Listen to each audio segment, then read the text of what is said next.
What's up, everyone? Am I familiars? No. Konnichiwa, everyone. Am I anime familiars? Back with another reaction live stream. What's up there? What's up there? Beans on my short side. What's up there? Alina on my horizontal side. Yeah. Sorry, I forgot. Anyways. Okay. Oh, I'm accidentally showing this. I don't mean to show that. Let's react to this. Zach was an Wait, what? Wanting the following documentary may contain graphic and disturbing elements. Well, yeah, because you're talking about Angel's death here. Chat, if you can't handle blood, get out. Because there's gonna be blood. This is gonna be Angel's death, and this is not for any wimps. Zach was an ugly bullet orphan child who was nearly burned Wait, to what? death. Zach was an ugly bullet orphan. Why are you saying ugly? Whoa! We're doing strays off the bat! Why are you saying ugly, bruh? Why are you saying ugly? What? Why are you doing strays? Child who was nearly burned to death by his stepdad at a young age and was adopted by abusive cannibals that fed him the bodies of dead children every day. Throughout the years, he was by abusive cannibals that fed him the bodies of dead children every day. I'm pretty sure that's not remotely true. Throughout the years, he would get beaten as he buried the bodies of his childhood friends. But when Okay, I hope. Wait, did this say parody to it? Does this say parody? Link, this is attracted to Zach and Rachel, and the difficulty lies they served as determined to retell the story. All the events are simply there to retell the difficulty and needed to include. Wait, I'm pretty sure he's like joking here because I'm pretty sure they weren't cannibals. I would have picked up on that. I've seen this anime multiple times. I'm pretty sure I would have picked it up by now, you know? When he saw the skull of his brother after he was eaten alive, his mind began breaking down. So when he watched a movie that night about a serial killer approaching a couple in the down. When he saw the skull of his brother after he was eaten alive, his mind began breaking down. So when he watched a movie I'm pretty sure that was not the reason why he did that. That night about a serial killer approaching a couple in the forest before killing them, his sanity finally snapped, and he realized this was all he needed to do. As his disgusting parents were sleeping, he grabbed a knife from the kitchen while walking towards their room, and stood over his father's body before stabbing him to death. All the years of abuse he endured drove him to kill both of his useless foster. Remember this, parents. If you don't want to die, treat your kid right. Get lessons with the anime. Parents, but he couldn't help but smile as he had finally regained his freedom.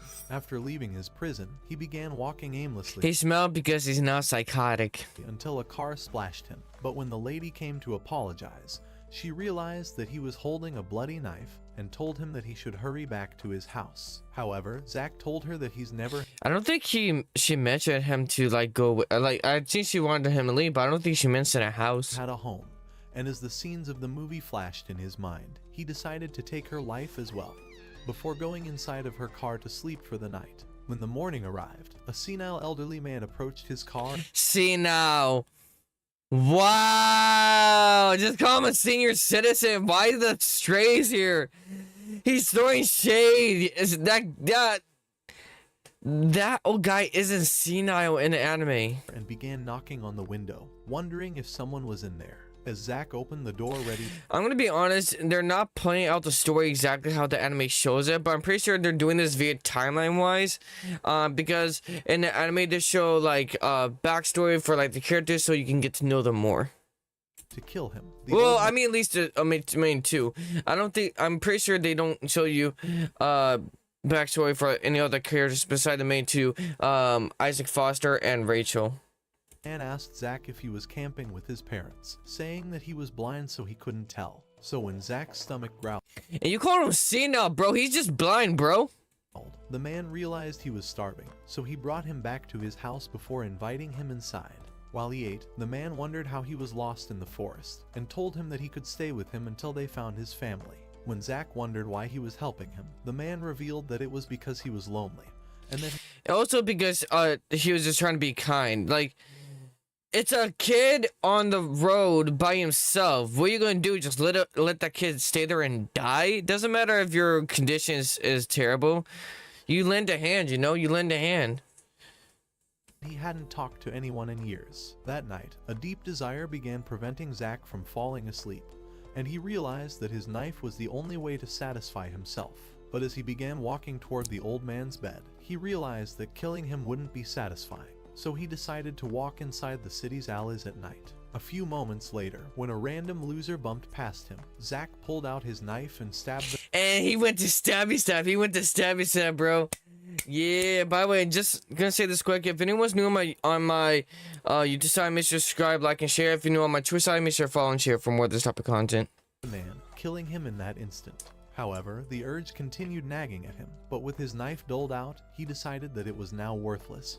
Just like his life. What's with these strays, bro? Isaac Foster can't catch a break, man. Bro. I'm pretty sure this isn't a guy narrating. I'm pretty sure this is a robot, but whoever's writing this script for this video, why are you shit talking my boy Zach so hard? Bro, what? Nah! Why the shade? After getting back home, the old man smelled the scent of blood and wondered where he had disappeared off to. So Zach revealed that he killed a man to satisfy his desires. When the old man heard his words, he asked him what he wanted to do now and covered Zach up, telling him to sleep peacefully. In the morning, the old man left the house, but even when the night came, he had still never returned. On the table, That's because he got stabbed as well. Zach saw You're a gonna letter see in a saying that sec. he went to grab milk, but he couldn't figure out what it said since he never learned how to read. Hours began passing, and Yeah, that's true. Zach, aka Isaac Foster, is basically illiterate. He doesn't know how to read. Check, give me a second.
Okay, chat, I was putting some music on for anyone who was getting a little bit bored during the Be Right Back screen. I did not mean to take that long. Alright, let's just get back to the video. Zach started losing his mind, thinking he was abandoned once again, and destroyed the entire house until he found a knife amongst all the rubble. Throughout the forest, he began walking until he found a group of people next to a police car, and saw the body of his old man covered underneath. At the same time, a disgusting couple were glad they killed the broke grandpa for a It's kind of hurts because the blondie is actually pretty cute here, but the guy, he's basically average. few quarters, but when they If you play video games a lot, If I ever played a video game, I don't want to see this damn ad ever again.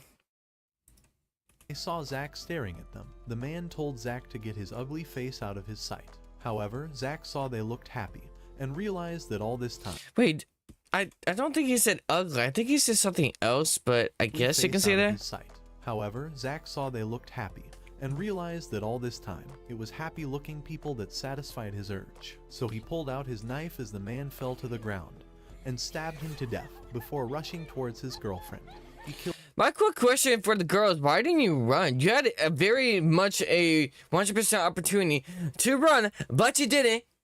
You kind of asked to die there. both of them that night, but all he could think about was the old man asking him what he wanted to do. So he answered that he wanted to destroy the happy people enjoying their lives, and make them fall into despair. kidding me, right? He knew that he was a monster. Sorry.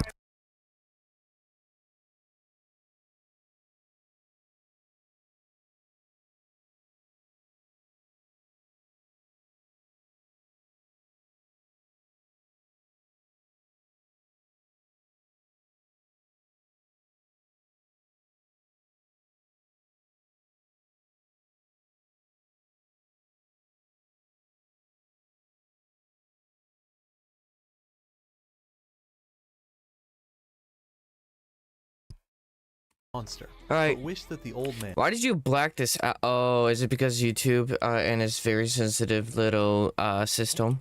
the only person who cared about him his entire life, wouldn't have died.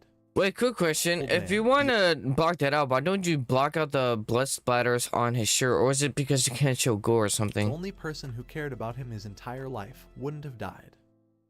However, Zach wasn't the only one who endured the abuse of horrible parents, because during the following That's true. years, a young girl called Rachel would come back home to her alcoholic dad, who screamed at her for being mentally ill and would beat her mother before her eyes. However, she would laugh hysterically at all of it, and no You know, the funny thing is, he's like, oh my god, why can't you be normal? Normal, by the way, bullshit ass word. And then he bullies his, and he becomes a domestic abuser now, where he basically makes his wife almost as crazy as Rachel. So, it's like, you don't like Rachel for being different, but you'll beat your wife up so much that she becomes psychotic. Make that make sense.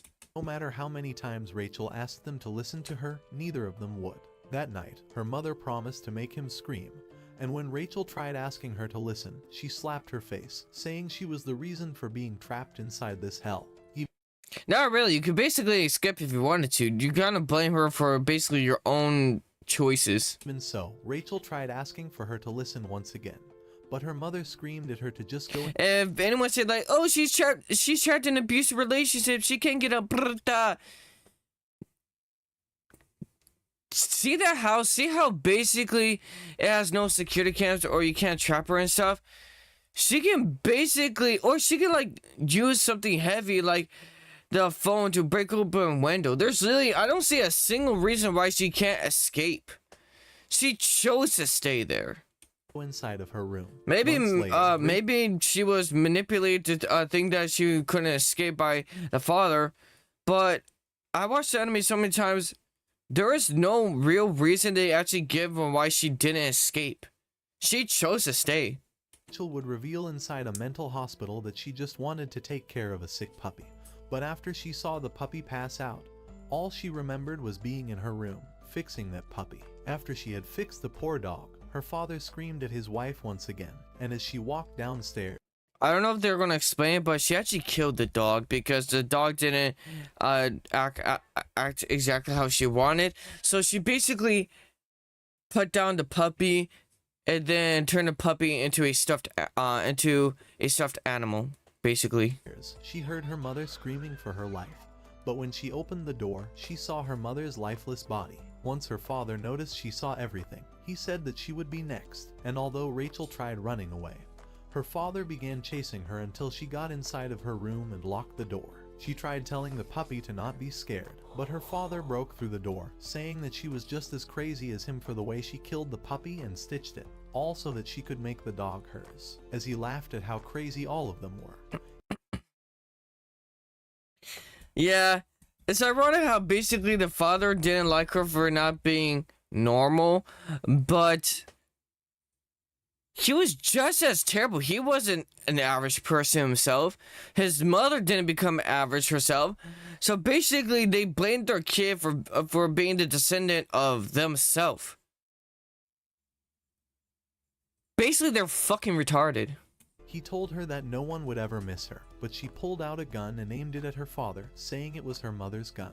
私の Oh, you used a dub. I mean, you used a sub. I just watch this constantly in dub, but I should start watching it in sub so much so that I can, because I've been learning Japanese. It will probably help me more to understand, pick up more Japanese if I start watching sub more. And I'm just talking about the animes that I really watch.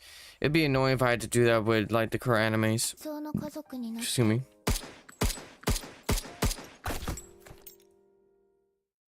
After telling the doctor that story, however, he hypnotized her to erase all of her memories, and she woke up in an isolated hospital, wondering why she was in a completely different place. As she walked out of the room, They never explain how she got there. Yeah, they never explain how she got there. Maybe she was transported to the facility because the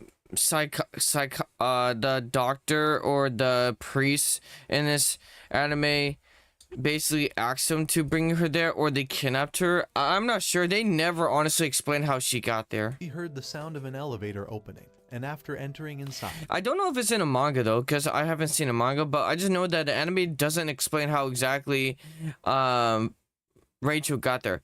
They do explain somehow how Isaac Foster got there, but it's like a similar explanation how the rest of the characters got there. But they don't fully explain how Rachel got there. the PA system announced that the sacrifice had been selected. Eventually, she arrived at a floor called the play area, but as she walked around trying to find the exit, It's an abandoned city, whereas Zack can just kill anyone he wants. she heard the sound of glass breaking, so she started running away after realizing someone was following her. As she kept running, she saw the stains of blood on the ground along with a bird that was injured. But after saying that she would treat it, a blast from the wall killed the bird. Zack came out laughing, glad that her hopeful face had turned into despair, and said that he would give her 3 seconds to run away screaming for her life. As he began counting, Rachel tried running away, but Zack began chasing. Basically, Zack is the character that you fall in love with if you really like psychotic characters. If you like a guy with mental illness, Zach is directly him. And I relate to Zach quite a bit in via mental health at the moment. Though I'm not saying that I've killed anyone, but my mental I can see where his mental health came from, like all the torture and stuff. So I really love Zach, and yeah, one of the reasons why I'm reacting to this because I'm a fan of this anime. One of the main reasons because of Zach, aka Isaac Foster. After her until she arrived inside an abandoned storage room. After looking around for where to hide, Zach had managed to catch up to her, and once he entered the room, he wondered where she was hiding. So he began piercing his scythe into all of the crates, narrowly missing her body before Imagine if he did it like he jabbed him more than once, like BAM! Oh, is she not there? BAM! Oh, she's not there. BAM! Is she in here in the first place? It'd be kind of funny. realizing that she was hiding somewhere else. As he walked outside, Rachel knew that she needed to get away Bro stabbed the box one time and just like, yeah, fuck it. I'm gonna go check somewhere else. Didn't even try to open the whole thing. before he found her. But when she got back to see the bird, the life in her eyes disappeared, and she swore that she would fix the bird, saying that he will become hers forever. After sewing the bird up, she began running back towards the elevator, but Zach had managed to find her, saying that he wouldn't give her any more time to escape. As he leapt to slash her, she ducked down and tried running away, but Zach continued laughing hysterically and rushed after her. But Yeah, because he gets the joys and jollies out of killing people who are smiling and happy. Zach, Isaac Foster for you guys, 1-on-1. even as the elevator opened, he continued closing the distance until she narrowly managed to close the gates before he tore her apart, and the elevator began moving her upstairs. A few moments later, she arrived on the second floor and saw that she was back inside the hospital she recognized. In an hour and stuff, does this really recap literally everything? Because there's like over an hour of the anime, so I wonder if this directly recaps In everything. the dark hallway, she heard the sound of a man running towards her. Regardless if this does chat, I think you guys should give this anime a check out. I'll not only link this video in the description, but I'll also link the anime link in the description. I should also do that for my reaction yesterday for Tokyo Ghoul. So she began trying to escape, but the man caught up, saying he was Danny, the Oh, and by the way, I'm not gonna link the anime just be like, oh, because I'm sponsored by Crunchyroll. I'm not. I'm just doing it for any of you guys who want to watch the anime and are curious to watch it. doctor who'd been counseling her. Now we get to create our character. Now I get to skip this ad as soon as it shows the skip button. There you go. At his face, she wondered if he was really the same person, and Zach saw the way she had stitched up the dead bird. At the same time, the doctor told Rachel that he'd been waiting for her and took her to a dark room, where he told her that he wanted her perfect eyes. So he grabbed her hand and started dragging her to an operating room, saying that he wanted to take a look at her eyes, and that they were as beautiful Oh yeah, he's a creep and he fetishizes eyes. I wish he told the origin where why he all I know is that ever since he saw his own mother's eyes, he then got so desperately obsessed with his mother's eyes, and then boom, he has this obsession off his mother, which is kind of creepy. But yeah, he basically obsessed over certain types of eyes and just wants to gouge your eyes out and collect them. Yeah, it's kind of like as creepy if a fan collected the toenails or hair pieces, like hair trimmings of like their celebrities and stuff. It's like similar creepy to that. Or like if anyone collects teeth for some reason. as his mother's dead eyes. He remembered the day his mother isekai'd herself and said that he would do any mother's dead eyes. He remembered the day his mother isekai'd her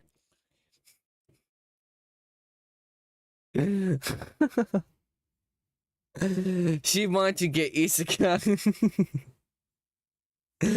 No, okay. You guys probably understand what this means, but she basically herself, you know, she decided to visit the afterlife pretty early and ended her life subscription and stuff. herself and said that he would do anything for her eyes, but he needed her to look for something first in the back room. As she entered inside, she saw hundreds of jars filled with eyeballs, and as Danny Told you this guy was dangerously obsessed with eyes for no reason. Well, I mean, No, not for no reason.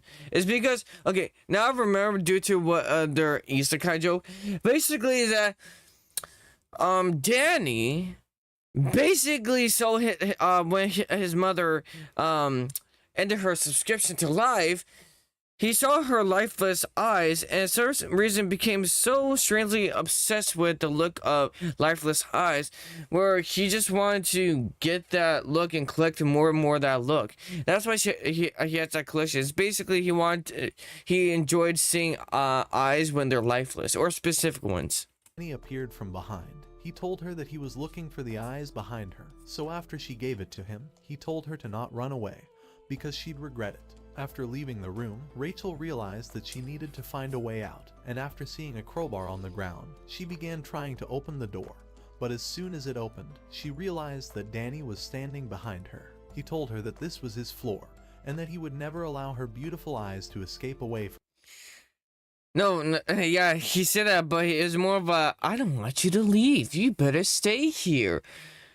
But that's exactly what Zach wanted. That's what the other floors are going to want too. They just want the person to stay there. They don't want them to leave, even though there is an option. from him, so he promised to take her eyes away for himself. As he began dragging her back to the table, he said that he would rip those eyes out. I honestly don't know how he has such an extremely long tongue. Then again, this is probably... I wouldn't be surprised if someone obsessed over this character like fetishized over this character because of the tongue. Especially when I'm saying that, I'm talking about like females who probably obsessed with the character of Danny just because of his long tongue, if you know what I mean. But she begged him to stop before giving up, saying that she wanted to go back to her parents. So Danny promised that she would meet her parents soon, since they were waiting for her in hell. In that moment, the memories of her dead family finally reappeared in her mind. But as the doctor tried asking her to respond to him, she stopped saying anything. After seeing the depressing look on her face, he said that he would finally have her eyes to himself. But in that moment, a scythe stabbed deep into his body, Why did you blur the side though, bruh? Stop! and Zach had managed to kill Danny, glad that he was able to end the life of another happy victim. The thing is, even at the end of the anime, I'm not sure that character dies. You're gonna see later on in the video, it's like this Danny character is like Springtrap. He always comes back. However, I he was don't know ready why. to kill Rachel. I and mean, told her to run yes, away he's a and struggle doctor. He for her knows how life. to heal himself, But as but he that's pulled kind his of scythe towards bullshit her kind of a neck, plot he armor for realized that him. She wasn't screaming at all, and wondered if she wanted to live. At that moment, a bell began ringing, saying that one of the rules had been violated, making Zach the new sacrifice. After hearing those words, he realized that he should start running, but once he was gone, Rachel's memories flashed again, and she realized that she shouldn't be alive. As Zach tried breaking through the elevator door, Rachel began approaching him, saying that she had a favor to ask, and as she looked This is gonna be the most craziest thing you guys are gonna ever hear from an anime character. Listen close. into his eyes, she asked him to kill her. When he heard those words, Zach wondered if this psycho bitch was crazier than him. Yeah, basically, she's the only character in anime that I've ever heard Lily Bailey ask, "Can you please kill me?" It's like, what? I'm sorry, you want to die? And if you ever question is like, why doesn't she end her own life subscription and just do it herself? She doesn't believe in oofing and stuff, or like self-oofing, so that's why. and told her to stop saying things that were more disgusting than his burnt-up face. However, she asked him if he would eliminate her after she opened the door, but he pushed her away and told her to get them out first. So she began walking back, and after finding the doctor's body, she remembered him saying that it was his floor, so she began searching his clothes. As Zach kept pounding on the door, it opened at that moment, and Rachel revealed that the key was inside of the doctor's pockets. Seeing that she was smart, he promised No, didn't she just find a button to do that? I'm pretty sure it was a button. to fulfill her wish and end her life if she would help him get out, hoping that her face would be better for killing by then. Hearing those words gave her hope, and she promised to do her best. As he began walking away, he asked what her name was, so she introduced herself as Rachel Gardner, and the serial killer introduced himself as Zach. When they arrived onto the 3rd floor, she realized there was something inside of the water, but Zack told her to keep moving. Before long, I kept on thinking at this point that it was alligators or crocodiles. I don't know why. Nothing ever came out of the water, to be honest with you, and I don't know why they put any suspicion upon the water. they arrived at a graveyard, and Rachel began staring at a hole, wishing she could just be buried already. But Zack was creeped out by her horrendous face, and screamed at her to return to her senses. As they arrived at another graveyard, Rachel Yeah, because she wanted to die so much. She's like, "Can you please not destroy my grave so hard? I really want it. I really want to die." Like, she basically... It's like she was fetishizing of dying, chat. She was like basically fetishizing a death. began to read the inscription on a stone, and realized that the It's like a gravestones were for necrophiliac, all but the people different. that have been killed. Just then, she noticed a separate grave. Oh, this is gorgeous. I don't need a Lego version of Luffy. I mean, One Piece. Yeah, that's cool. Stop getting your damn ad. And realized that her name has been inscribed on it. At the same time, she spotted another grave, and they realized it was being prepared for Zack. However, he thought he could defile death and tried to destroy it, but Rachel told him that he would only break his scythe. At that moment, she discovered an opening in the wall, so she told him that he would only break his... He thought he could defile death and tried to destroy it, but Rachel told him that he would only break his scythe. Which wasn't true. He was stronger than the rocks. I don't know if they're gonna show At that. that moment, she discovered an opening in the wall, so she told him to try and find the exit in the meantime. But he told her to try and fix her useless face. However, as she was about to head inside, she told him not to destroy her grave, so she can lay inside when he was ready to kill her. But her words made Zack shiver. While she walked Told you. through the corridor, she discovered that the door has been locked at the end. But she noticed the letter and realized that whoever wrote it had prepared the grave for her. Meanwhile, Yeah, a necrophiliac. Zack was entirely clueless about finding an exit. But as his grave made him restless, he spotted a pickaxe and decided to destroy it. As he successfully broke the edge, he started wrecking the rest of... Oh, I'm sorry. I accidentally lied to you guys. He didn't break the stuff with his scythe. He broke it with a pickaxe. My memory kind of mixed that up. the gravestones. Luckily, a rock fell on a switch and unlocked the door in the corridor, so Rachel opened it, but wondered if the brain-dead moron intentionally figured it out on his own. As she walked through the new corridor, Yes, and he accidentally figured out, but by basically destroying and disrespecting the dead, which in turn helped her get through the door. she arrived at a room and began hearing a mysterious voice. Noticing a register, she decided to take a look and discovered that it was a record of everyone that has been killed in the building. Just then, she came across her own record, but wasn't even flinched by it. On the other hand, Zack She wasn't flinched by it because she wants to die. She was like, "Oh, okay, this will guarantee that I'm gonna die, so that's cool." Like, I know why he mentioned like she wasn't even flinched by it. It's like, no shit, she wants to die. I thought we kind of went over this. continued his devastation of the graves, but soon realized that only Rachel's gravestone was left, the memory of her.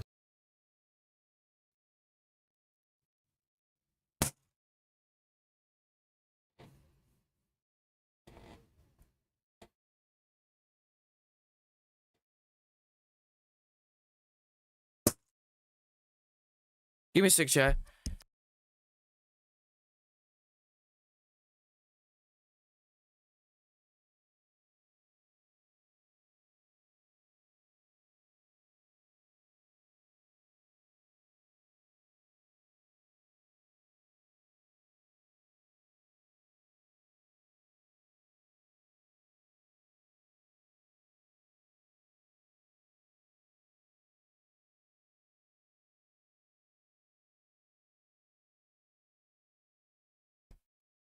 Her stern warning made him afraid, so he threw away the pickaxe. Right then, she appeared before him and noticed the destruction, but as she revealed the documents, she showed him his own document and began reading about an... I'm sorry, I was like thinking about what just happened.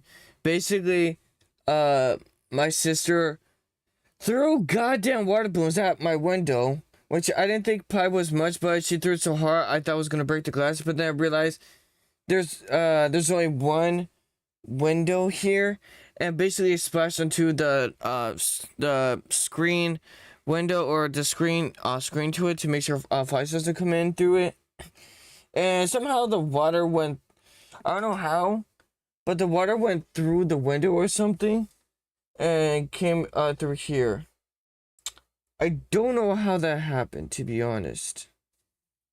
She revealed the documents. She showed him his own document and began reading about an Isaac Foster being entered into an illegal orphanage. I don't know why I don't know why the necrophiliac basically added Isaac Foster there, because he wasn't actually planned to die. And also it's kind of hard for, it would have been hard, like very hard for any of the people there to kill Isaac. That abused him until the day his parents died. Before she could keep going, Zach wondered how she felt after reading that, and revealed that his real name was Isaac Foster, asking her if she was afraid of him. But when she told him that she wasn't, he revealed that a different girl had once said the same thing, because inside a dark alley one night, he had managed to catch up to a girl and asked her if she It was a blonde bitch, and basically she tried to fake out that she liked the guy and stuff, and he was like, bullshit, and he didn't even bite, and she was like, oh shit, I'm dead.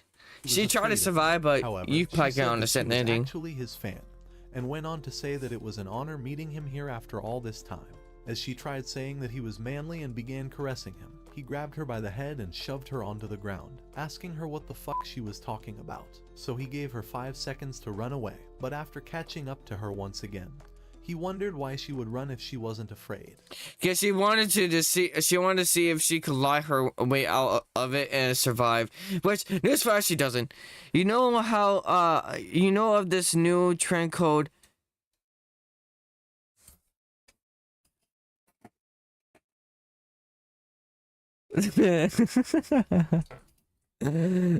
Dick's Insider? Wow, okay. That was a pretty good one. I gotta hand it to you. That's pretty good. That's pretty funny. However, she revealed that anyone would be afraid of being killed and cried for someone to save her. But Zach said that he hated lies and ended her life. Rachel wondered what the fuck this depressing ass story had to do with her, and said What does this story have to do with me? Because she asked, thank you, bro. No problem.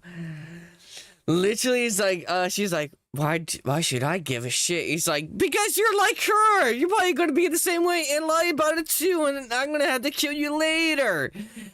She didn't lie. said she can start running if it meant he'd kill her. Zach remembered this bitch was Yeah, remember this, Chef. Remember this. This is gonna be a real trend during this anime. She wants to die. She wants to die. And so she'll do anything for that. was a psycho, so he decided to destroy her gravestone, telling her that she wouldn't die here. But she grew sad realizing she wouldn't die yet. Hoping to make her feel better, he told her that he would put her out of her misery. If you look at the YouTube logo on the top if you look at the YouTube logo on the top left of the screen, it shows Roblox characters. If you look at the YouTube logo on the top screen, really? No, it doesn't. Do you do that just to bait me? Do you just do that to bait me, bro? What the hell? Once he was safe outside of this building, so he returned to the elevator, and as he realized he couldn't open it, For me, it does. I'm not trolling. Huh. If you're in my Discord server, take a screenshot of it and put it in my Discord server to show me. Or if you have Twitter, you can just DM me on Twitter. I should check my Rachel told him to Twitter look DMs. inside I haven't the done that in a water, while. hoping he would find a switch for it. Desperate to leave, Zach began looking through the water, but Rachel thought he has no true intention. Wait, was that your DM?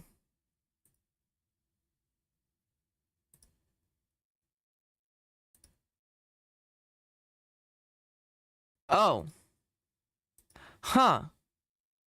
I don't know, maybe you're on YouTube Kids or something. I'm not sure. Of killing her. When he wondered why she wouldn't Yeah, I saw it. do So you're herself, right. I don't she know told him that it why was a I don't have terrible it. sin, and said I that don't it have a was clue. because God said it, so it must be. the thing is, for me,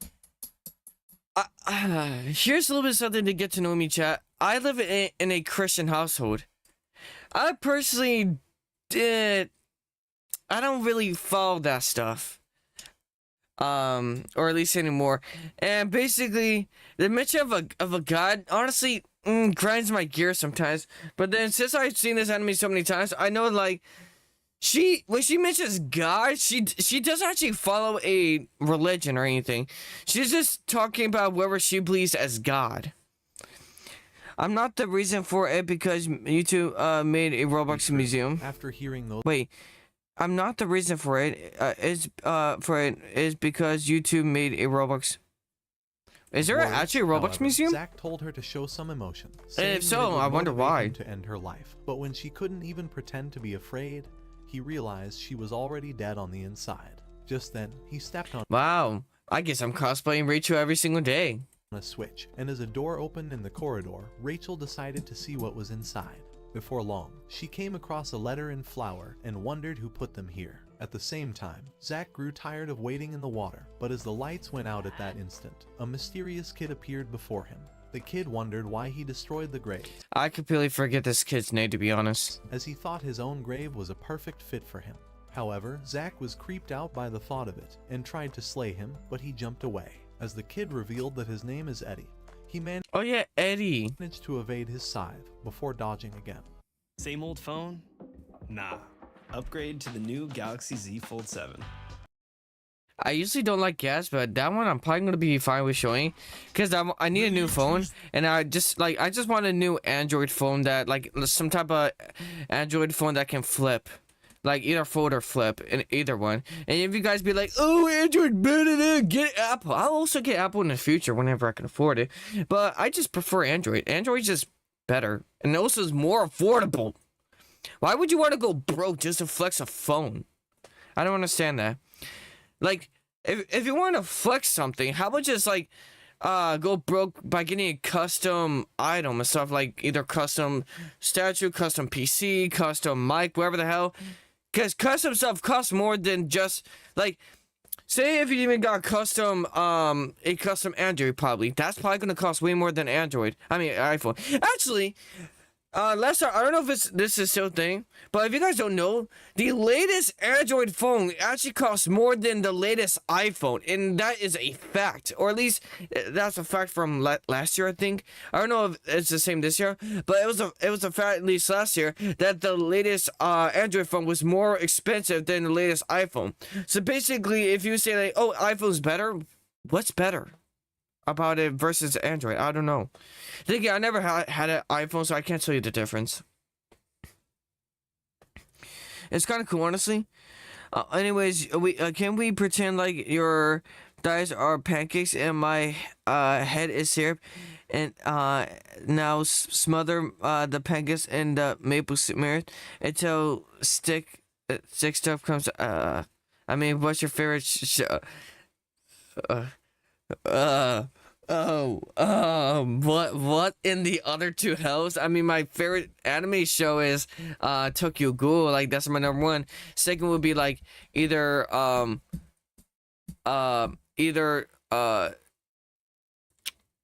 what's it called? Serve at the End, or It's Just Death as we're watching a recap of it. And like the third one will be Fire Force. Wow, what the Began hell? saying that he's fallen in love with Rachel and revealed that he intends to He doesn't actually fall in love with her at all, or at least he does mean fall in love with her, but his description of falling in love is so creepy. Oh, that's very cool. Yeah, I totally didn't let my mind go out. make the Oh perfect wow, grave interesting. for her, as he thought she was his missing piece. But Zack told him the only thing missing was his useless brain. That's true. That's true. Because this guy is a creepy guy with dead people. What did he say? However, Eddie was certain that she was perfect for him and told Zack that he would put her out of her misery. Angered by his words, Zack tried to attack him, but he vanished off into the darkness. Meanwhile, So I only Rachel paused because I discovered thought that the final something door was had new been in my unlocked, YouTube Shorts so chat, she but it decided wasn't. to use a flashlight and found another letter inside. Just then, Eddie appeared behind her, saying that he came to grant her death wish and would gladly isekai her ass because he I gladly isekai her. Yep. Okay, that's a good one. Oh, you wanna end your life subscription? Gladly, I shall now go ahead and isekai your butt. Bam, you're dead. That probably doesn't mean much. Hold up. You wanna end your life subscription? How about isekai your ass? You're dead. Just like that.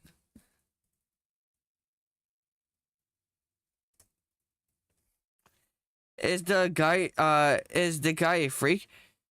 He's freaky with dead bodies. So look at what necrophiliac is. You probably will then understand who this guy is. He thought Zack was too weak and useless to do the job. On the other hand, Zack began screaming for Rachel, as he thought the weird kid may try to persuade her into What's that notification of again?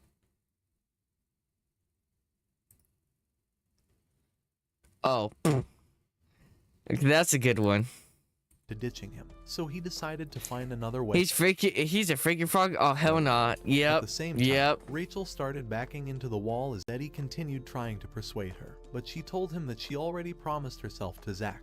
Just then, Zack arrived at the opposite side of the wall, so Eddie told her to choose one final time whom she wishes would end her life. As she nearly chose him, Zack banged on the wall and began screaming that he's the only one who could kill her, and even swore to God that he would. So after asking it's not weird, but it's weird at the same time. He's like, I swear to God, I'll kill you. Wait, that probably broke the mic. I swear to God, I'll kill you. And she's like, you swear to God you kill me? It's like him saying like, I swear I'll marry you. And she's like, you swear you marry me? It's like the same energy. It's like, oh my God, I want him now. And that type of shit. Why does the guy have a yellow mask? What do you mean yellow mask? he really swore to God. He told her that he did. If you're talking about Isaac, he does have yellow mask. Probably just a lighting in the video and stuff because he's covered in bandages because his biological father burned him and shit when he was a kid, and yeah. And that she needed to stay alive until then, so she begged him to break through the wall. With a strike, Zack destroyed the wall and entered through the opening. But He just hit it one time and somehow a whole door comes out of it. I honestly just came for a spirit commentary. I'm not paying attention to the video. as they noticed that Eddie was gone, Zack screamed at Rachel to make herself useful to him if she wanted to die. But she wondered if he really meant those words. She told him that he swore to God and kept repeating the words to God. You swore you kill me. You swore you kill me. You swore you kill me. Damn, girl, chill the fuck out. You're kind of starting to creep me out. And I don't know if I like it. Asking him to swear to God that he'll kill her over and over, so he pushed her away, saying that he really hated nothing more than lies. However, they needed to find the Eddie kid first, so Rachel said that he was down the hall, and they began to leave. Before long, they arrived at the end of the corridor, but realized that Eddie was already waiting for them. As he began asking how he could Tick tock on the clock. I'm gonna kill you like bedrock. Wait, that didn't make sense to be honest. possibly persuade her, he jumped at her with his shovel, but Zack blocked his attack, and he leapt away, unwilling to accept. Bro, this thing is that this anime doesn't have many fight scenes, but any type of fighting in it is actually pretty decent. Defeat, Eddie attacked By again. the way, remember this. but This jumped show back isn't just about in fighting. time. At that moment, This anime is actually more. If you don't want to be a deep thinker or have any philosophy, don't watch this because there's some philosophy in this show. There's some. Or at least at the end, it'll say something like a quote or a question quote and stuff that makes you start thinking. the lights went out, so he vanished into the darkness, but started smacking Zack as he disappeared before his eyes. With Zack growing desperate, he told Rachel to find the light switch, so she hurried away, but Eddie dodged another attack before retreating into the darkness. As Rachel Ever seen that monster that basically, appears in light and disappears? I mean, appears in darkness but disappears in light. Eddie, right there. No. It's the opposite. He disappears in. He appears in. Any monster that appears in light and disappears in the darkness. Basically, Eddie. He's like, oh, darkness, you can't see me anymore. Woo! But then light is like, oh shit. decided to hide behind a gravestone she noticed a beautiful burial that was already prepared for her. Just as she admired it, Eddie knocked the wind out of her and began saying that he would give her a good burial once she agrees to die. However, as he raised his shovel to end her, she fell into the hole, and the useless rotten creep thought he could finally Useless rotten creep. I was gonna make a joke, and now Eddie gained a boner. He's like, oh, oh, oh, she's in the grave. Oh yeah, yeah, Rachel, please, please. That's basically what he was like. kill her. Immediately, she shined her light at him and shoved him into the headstone before grabbing his remote. She just like, nah, dude, rejected. I'm with Isaac now. I don't want your dumb lame ass. She's like, why? I was a tier 3 sub too. Successfully turning the lights back on, and Zack smacked the ugly mask off before sending him to Nirvana. As he tried saying that the grave would have been a perfect fit for Rachel, Zack pushed the headstone on his body, burying him forever. With the creep finally gone, Zack wondered how they would find the elevator, so Rachel pushed a button I live with psychopaths. on the remote, and they realized it was behind the waterfall, so they headed inside. But my favorite was only Thomas the Tank Engine for a while, but I got into the Smiling Friends and the Cuphead show. Oh. And it ascended to another floor. As the elevator opened, they realized they were in another unfamiliar place. When Rachel discovered Oh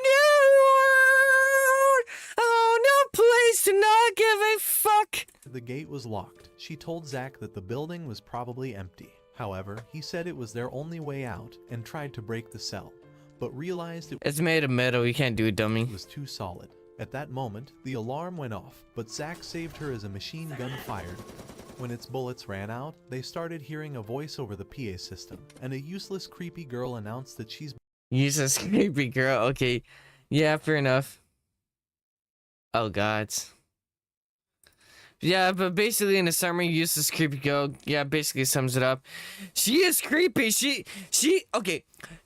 You know, basically, Isaac Foster enjoys killing people, but he doesn't, and get, you know, he gets his jollies from it, but not like in a pleasureful way. He doesn't, get off to killing people.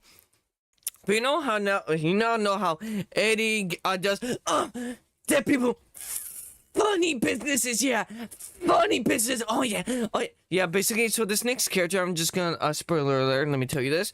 She goes like this. She does that to her version of punishing people with justice, like she's a I don't know, judge or something. been waiting for their arrival. She told them that she's the judge of this floor, and said that she Told would you. be punishing them for all their sins. Freddy Fazbear Garden. So the gate opened at that instant. As they arrived at a locked door, the girl commanded them to take their mug shots like every other worthless criminal. By the time they were done, they noticed the exit, but as they Bro, Spirit, stop making those poses when my mom is walking. I don't know when your parents are arrived coming in. inside a dark room, they saw the ugly, creepy drawings on the walls, and the girl announced that each drawing represents their punishment. Hoping to find the exit, Zack decided to check another room, but discovered that it was filled with ugly, creepy Yo, I'm talking to you. I don't care. Stop talking to me. puppets, so he told Rachel to find an exit. However, as he began to lose his patience, he noticed a wooden chair and decided to take a seat like it was his throne. As I'm the god Zeus. You should have bowed down to me. Rachel tried telling him that it was an electric chair, the lights went out, and Zack realized he was strapped in. And now Zach can be the real Zeus. You're gonna see in a few seconds. Just then, a TV appeared before them, and the useless, creepy girl welcomed them to her floor. I love how he calls her useless and creepy because she's one of the worst characters Her name ever. was Kathy, and she revealed that she would be playing judge for their crimes. As she stepped on a button, the chair electrocuted Zack, nearly Now you're Zeus. See what I said, chat? He's now Zeus. frying his useless brain. Or Electro from Spider-Man. But she turned it off. Rachel wondered if he was dead already, but he began threatening to kill the nutcase once he was free. However, she revealed that he would only be freed if Rachel figures out how to stop the electrocution. At that moment, the puppets came awake, but Zack realized he was about to lose his worthless brain, and begged Rachel to figure something out. So as the chair electrocuted him once again, Rachel began to study the puppets, and thought they were I'm gonna take this moment to say, if you're new on YouTube and Twitch, make sure to like, subscribe, and share. Also on Twitch, make sure to follow share, because I want more and more Angels of Death fans to subscribe to me. I love you guys. You guys are the best. I want more of you guys to sub to me and watch this content, so that I can know I can react to more of Angels of Death content, or at least YouTube content or family content, whatever the hell. Put here for a reason. So as she pulled the scythe, she started hacking them one after another until the electrocution stopped. With Zack unconscious, she began wondering if he was still alive, but he screamed at her for taking so long, seeing as he nearly lost his brain. Just then, Kathy appeared on the I nearly lost my prey, even though I don't really use it too. TV, but Zack smashed her worthless face. However, they continued hearing her voice over the PA system as she decided to open the exit. Before long, they arrived at a warning sign, and Rachel tried telling Zack that the room would be worse than the last, but his How often is the Holy Spirit? Wait, how often is the Holy Spirit Yami Hikari break?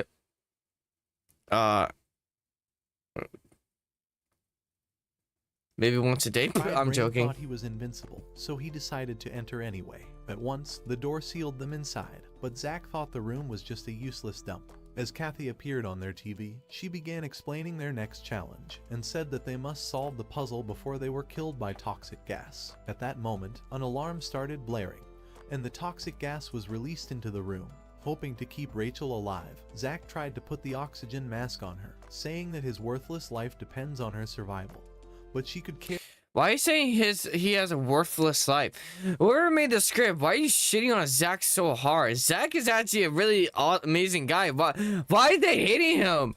I love Zack. Stop trashing. Stop throwing shade. Stop throwing strays at him. Like, bro, what?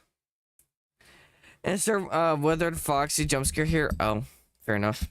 Care less for her own life and told him to save himself first. As she noticed a corpse, she thought it must be a clue, so Zack kicked it over. Right then, she spotted the writing on Zack hasn't had enough disrespecting the day yet, chat.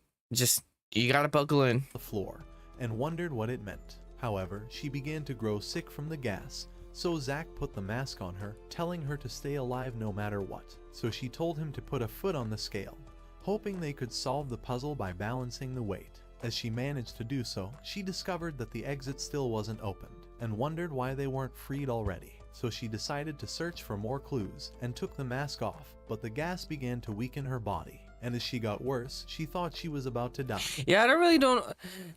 In the anime, she's like, whoop, take up the mask, toss it aside. But I'm every time I watch the anime, I'm like question like, what's the point of doing that? It's like, it's not like you couldn't see through the mask. I mean, it was hard to see through the mask, but like, why did you do that? But Zack caught her before she passed out, and put the mask on her, saying that they must survive. As his words inspired her, she decided to search for new clues, and soon noticed an opening in the ceiling. When she wondered how they could search inside, Zack threw her into the ceiling at once. Inside, she managed to find a keycard, but when Zack realized she was too sick to even use it, he tried to put it in the machine. However, his moronic brain couldn't figure. Let's say he tried to treat the card like it's a flip phone, and he kind of snapped it It out, and he eventually bent the card. At that moment, or bent it. Kathy revealed that their time had already ran out and decided to increase the toxic gas. But with Zack determined to survive, Rachel realized she could create a bomb using the gas and batteries. But as soon as she created it, she passed out, and the bomb exploded in that instant, destroying the entire room. Luckily, they managed to survive the explosion, but Rachel fell They never said how they survived, chat. I don't know how they survived. down again as she had grown weak from inhaling the gas. However, as she managed to stand, they started walking towards their next challenge. But when Zack noticed Rachel struggling to move forward, he decided to let her rest. A few hours later, they began walking towards the next room, but Kathy used the PA system again, saying it was admirable how both of them were using each other to fulfill their desires, but wondered which one was the real tool. Zack wondered what the fuck she meant by that, but she told him that he would find out soon. Eventually, they arrived in a cell, and noticed a dollhouse.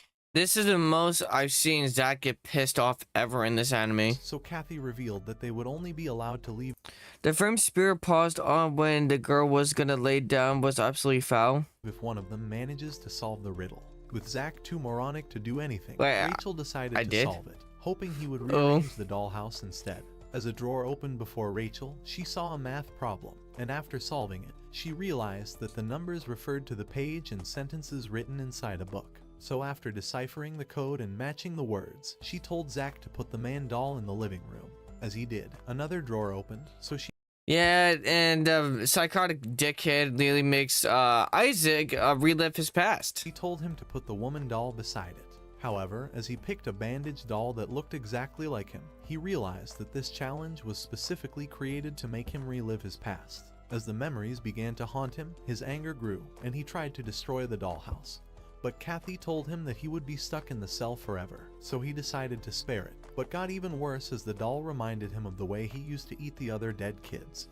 He didn't eat.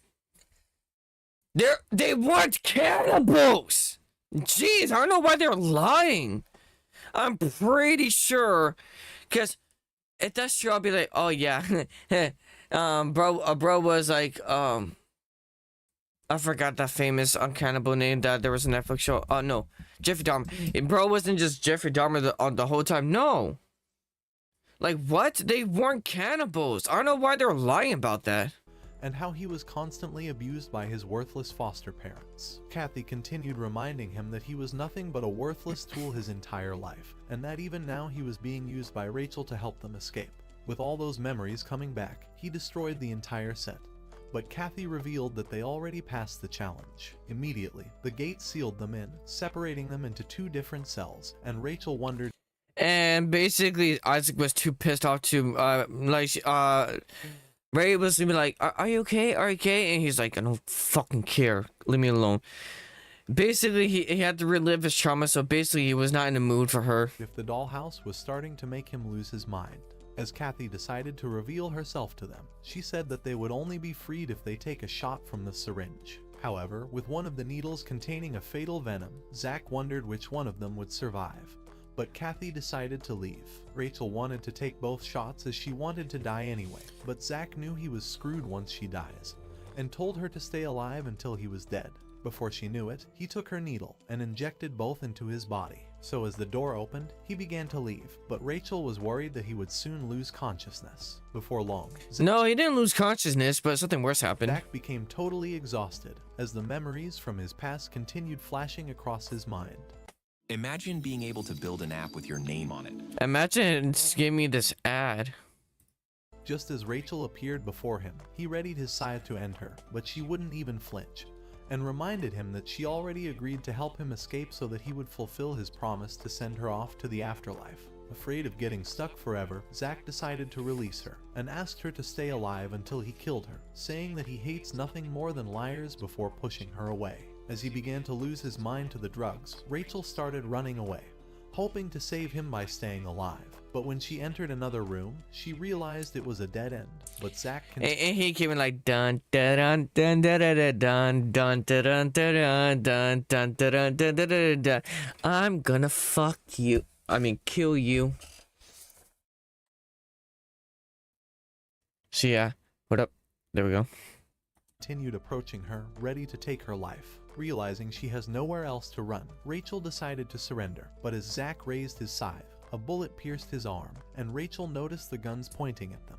At that moment, Kathy appeared before them, saying that they were in the firing squad room, and that she could easily end their worthless lives with her remote. As Zach managed to stand, he tried to destroy the glass, but a bullet pierced his leg immediately. Realizing I don't think he really got to do. I don't know if he got shot before and he could try or something, because I don't know if it was like layer glass, like a bulletproof type of glass, where basically it will even be hard for like a side to pierce to it, or maybe it was like something he could break through, like if he could break through the window I have over here because it's thin enough. he may be wounded, Rachel tried to help him, but he screamed at her to stay away, afraid he would lose his mind again.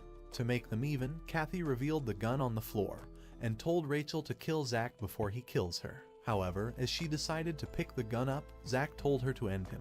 but she refused, telling him that they wouldn't become puppets of that woman, because it was their choice to kill or to be killed, and that they weren't tools to be used. Hearing those words, Zack wished she wouldn't.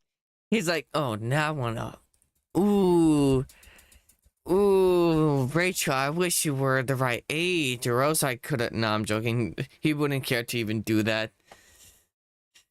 I'm pretty sure Rachel is a minor in this anime, so if there's any Rule 34 out there, you're a pedophile. So he asked her to smile already, but when she faked a smile at him, his mind began breaking apart. After all, he knew it was nothing but a fake smile, but thought seeing her real smile would make him the happiest man alive. Just the thought of killing her while she smiled began making him smile more than anyone else, so he decided to isekai himself to destroy his own happiness. He gets like, oh shit, I should start killing people that are happy. Oh. That's basically how to sum it up. Kathy entered the room and began calling both of them a pair of ugly, useless trash that deserved to be judged as sinners. When Rachel tried saying that they aren't her puppet, she smacked her face, saying that Zack deserved to suffer before his death.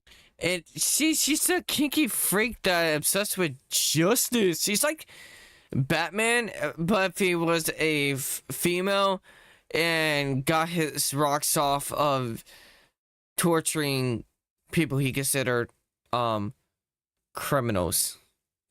And called Rachel a worthless failure.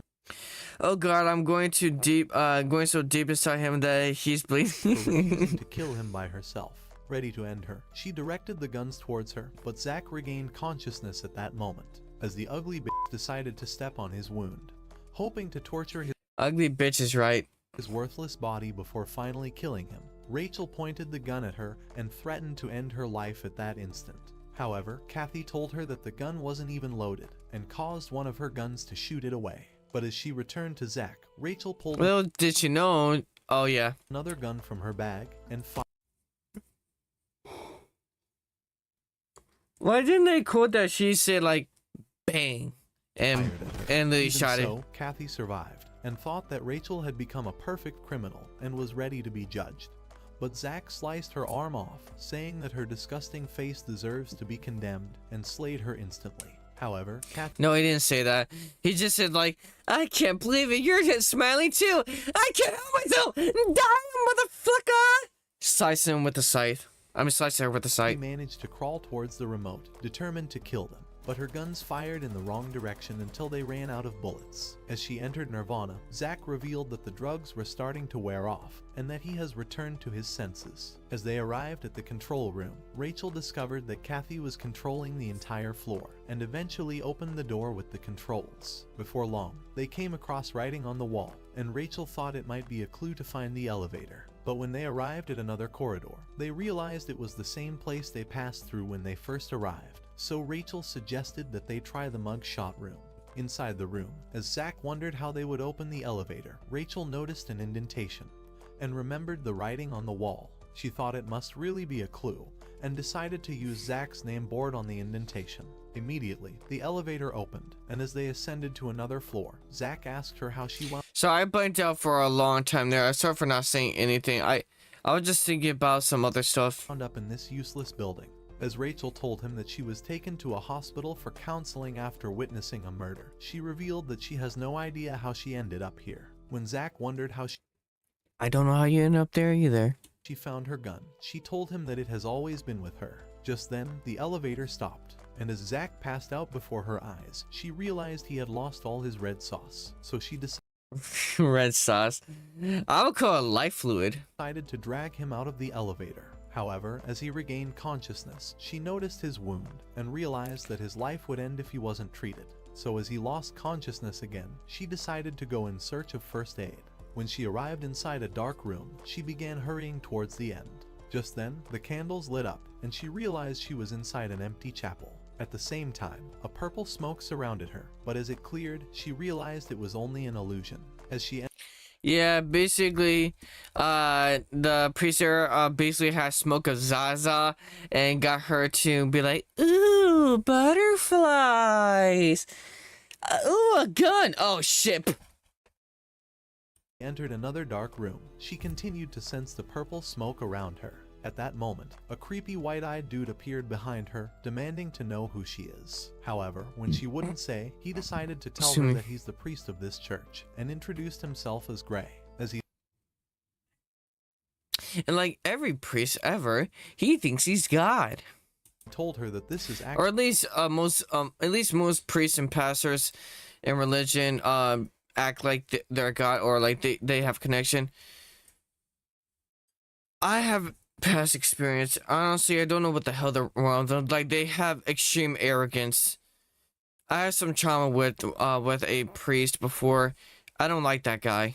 his floor. Rachel thought he might be another deranged menace, and tried to step back, but he told her that he hasn't judged her yet, and couldn't pass any judgment on her. When he wondered why she was here, she told him that she was trying to save her friend, so he revealed that she could only find first aid on Danny's floor. After asking how she could reach it, Gray offered to take her, but said that she must first undergo a series of tests in hopes of discovering who she really is. With time Based on Raising Cane's and Dave's Hot Chicken. I've never heard of Dave's Hot Chicken, but Raising Cane's,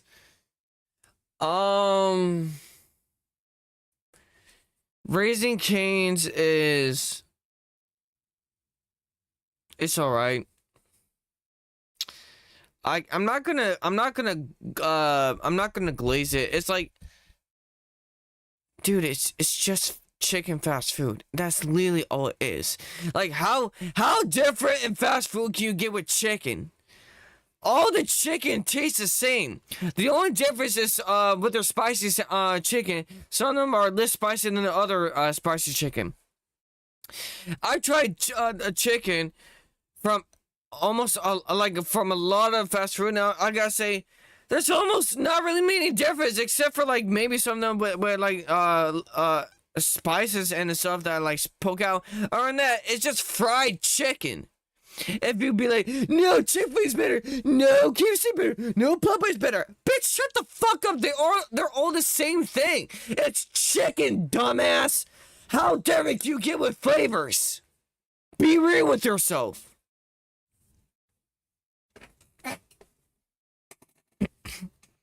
This hot chicken is a goated spot for spicy chicken, the medium spicy chicken. Okay, with spicy chicken, that's okay. Now that is when you actually try to look for which fast food restaurant is better with the spiciness.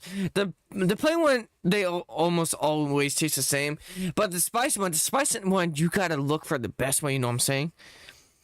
Chicken and they have mixed meat, but when I eat it, it's a 10 out of 10 chicken spot. Hey, sounds good.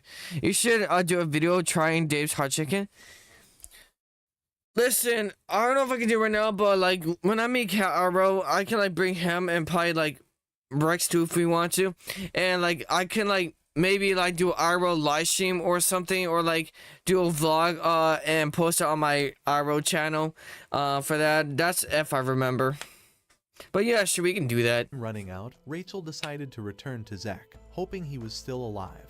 While she helped him to rest on the wall, she decided to tell him about the mysterious priest. Oh wait, how am I supposed to record myself? We're gonna have to edit my face out a lot of times because like I will have to take off my mask to eat. But Zach tried to Oh, in that case, I couldn't live stream it then. follow her, afraid the man would be a threat. However, as he realized he couldn't even lift his own scythe, Rachel told him that he would die soon at this rate, but asked him to rest in the meantime as she You're gonna die soon. Please rest up. I'm totally not fawning over you killing me. promised to save him. So as he realized he would only be dead weight anyway, At least for the most spicy chicken tender. Oh, Zach okay. finally agreed. Before long, Rachel returned to the ugly white-eyed priest and told him that she The ugly white-eyed priest. Dude, almost no character is safe from this video's shade. Like, so many people are catching so many of these characters are catching this YouTuber's fade, and honestly, everyone but Rachel's catching their fade. I'm like, why do you hate? I can understand why you don't like Danny. I can understand why you don't like Eddie. I understand why you don't like I forgot that one woman name, but you know, the one woman we heard about earlier. And I understand why you don't like Gray, but why Zach? Why is he also catching shade? she was willing to take his test, but asked that he spare Zach's worthless life. A few minutes I swear to God, stop shit talking Zach. It's literally like nails to the chalkboard for me. It hurts. Later, they descended down the elevator. As the purple smoke began to surround them, Rachel realized it was emanating from the priest. But they soon arrived at Kathy's floor. Rachel wondered why they weren't on Danny's floor. Hot take, Dave sauce is better than cane sauce. I've never tried cane sauce, so I can't confirm it. But is it like some type of zesty sauce? Because like zesty sauce is delicious. Actually, I need more zesty sauce. I should ask for some bottle of zesty sauce, because zesty sauce tastes really good. Floor instead, so Gray told her that she would be tested in all the previous floors she's been on, and said that her only task here was to turn on the electricity that New character. Oh my God, with this fugly bitch! Can you stop coming my ads? powers the elevator. After letting I'm joking. If you're actually watching this, I'm joking. You're not fugly. You're just average. out those words, purple smoke spread across the entire floor, so Rachel hurried away. Just as she spotted the switch, a zombie fell down before her. Also, that shows you, if you're a female watching this, it doesn't matter if you're whatever you look like. Mainly, if you just put on some makeup, a guy will watch you and want to hit you. Like, the average guy standards is so below what the average female standards, because the females were taught to be so arrogant and have too high standards, and literally think that they deserve anything when they can just literally just think like, just get an average guy. Your likely chance of getting someone that you find extremely hot, like a Hollywood style, is small. So humble yourself. Her and more zombies appeared. So she I mean, guys like the Hollywood females, but they're not gonna be like, ooh, that's my type, I only want that. It's like, no, be realistic. Thing is with Cane's is their sauce carries their mediocre chicken fingers. You're not the first person I heard that says that the only thing good about Cane's is their sauce. away as they tripped on each other, but more of them appeared, so she fired at one and managed to hide inside a room. However, the zombies forced their way inside, but she escaped into another room and realized that Kathy's body has vanished. At once, she hurried to the controls, and as she activated the guns, she began firing at them, realizing she was running out of time. When she was done, Kathy's ghost appeared behind her and started calling I wouldn't say it's a ghost, it was more of like a hologram due to what it looked like. Gotta go. Okay, sweet dreams, Chimp has a bomb, thanks for stopping by. her an ugly, useless killer who only cared for herself, saying that she was now worse than Zack, and that she was the greatest sinner in the world. You look like you're about to make out with her, which you shouldn't. However, Rachel was unfazed by her disgusting words and merely watched her vanish. When she returned to the cell, she switched on the electricity, and by the time she arrived at the elevator, she realized it was open. However, when Gray asked to know what enemies she came across, she told him she already annihilated them, and said that they were irrelevant. As he realized she wasn't feeling bad about killing the nearly dead prisoners, Gray decided Why should you? I mean, if they're about to kick the bucket, just help them out. Like, who gives a fuck? She's not a nurse. She's not a medic. She's not a doctor. So why are you condemning her? to lead her to Eddie's floor, and once they arrived, he told her to find the electricity switch inside the control room. But Rachel was already sick of his useless tests and started thinking it was a waste of time. Yeah, that's true. Gray decided to tell her that the tests were meant to reveal who she really is, because she was considered an irregular child. Right then, she realized that Eddie's body had vanished, but Gray led her away immediately. Before long, they arrived at the I think that's just part of the illusion, because I'm pretty sure there's no way Eddie would have left there, because he was literally dead. He was dying on the floor, and also he had a big rocket up against him. You can say like, oh, he's strong. He wasn't strong. He wasn't strong enough to shut that off his thing when he's dying. He's losing blood, bruh. So, like, that had to be illusion. destroyed graveyard, and Gray began saying that the souls of the buried bodies could never move on to the afterlife, since their graves had been destroyed. However, as she tried to leave, a ghost hand grabbed her ankle, but she kicked it away. As it tried to return, she crushed it instantly, but more hands emerged from the ground, so she began trampling them one after another until all of them were destroyed. And then the princess could be so frightened to be like, oh god, why is this child like this? I was like, why do you give a fuck about her and squashing hands, bro? It's like, Hot take here, hot take. The more religious you are, the most self-righteous you are, the most arrogant and most blind you are. At least that's what I've seen throughout anime and Iroh. You can prove me wrong if you want to, but so far I've seen plenty of evidence. Eventually, she found the switch inside a locker, and as she switched it on, the elevator opened. Just then, Eddie's ghost appeared before her, wondering if her cold, ugly heart felt no bit of emotion for the hands she destroyed. But They were just hands, bro. It's not that deep. It's not that deep. she ignored his shitty face, realizing He doesn't. You can't even see his face. He's wearing a mask. he must be an illusion. Immediately, she hurried back to Gray, hoping to save Zack before it was too late. However, when he wondered what enemies she came across, she told him that they were ugly, useless hands that she managed to destroy without the slightest bit of emotion. Yeah, because why would you care about squashing hands? Hearing her words, Gray thought her soul must be lost. But Over hands? Like, I don't understand this. Like, this guy literally has so much care over the smallest and useless things. It's like, they're just hands. Who cares? Bro, you're putting so much worth over something so small. What the hell is... Oh, wait, that's gaming. Okay. decided to lead her to Danny's floor. As they arrived, he said that he would wait at the next elevator, but told her to find a way I don't understand how there's like around 30 more minutes to this when there's literally like most of the story is about to be up now. to heal Zack's injuries first. However, as she arrived inside the examination room, she discovered that Danny's body was also gone, and realized that he must be alive. As she began searching for first aid equipment, she realized that all the closets were empty. When she checked the other rooms, she discovered they were all deserted, so she rushed to the elevator. As she arrived, she wondered if Gray was trying to stall her until Zack would die, but he Yeah, basically he could have done that. told her that he was as clueless as her worthless face, and said she was I don't know if he's just saying like saying a harsher way of what they actually said, or they actually don't like Rachel as well. Which literally at this point, why would you recap something if you don't like all the characters? That wouldn't make sense to me. responsible for Zack's injury. However, when he realized his words were useless to her, he suggested they head to Zack's floor, saying that they might find some bandages. With nothing more to lose, Rachel agreed to follow him, so they descended towards the lower floors. At the same time, Danny had appeared before Zack, realizing this would be his only chance to kill him. But in the last moment, Zack regained consciousness, and he was ready to kill him instead. When he wondered how he managed to survive, Danny revealed that he By the way, thank you so much for 5 likes on the YouTube Shorts. I really appreciate it.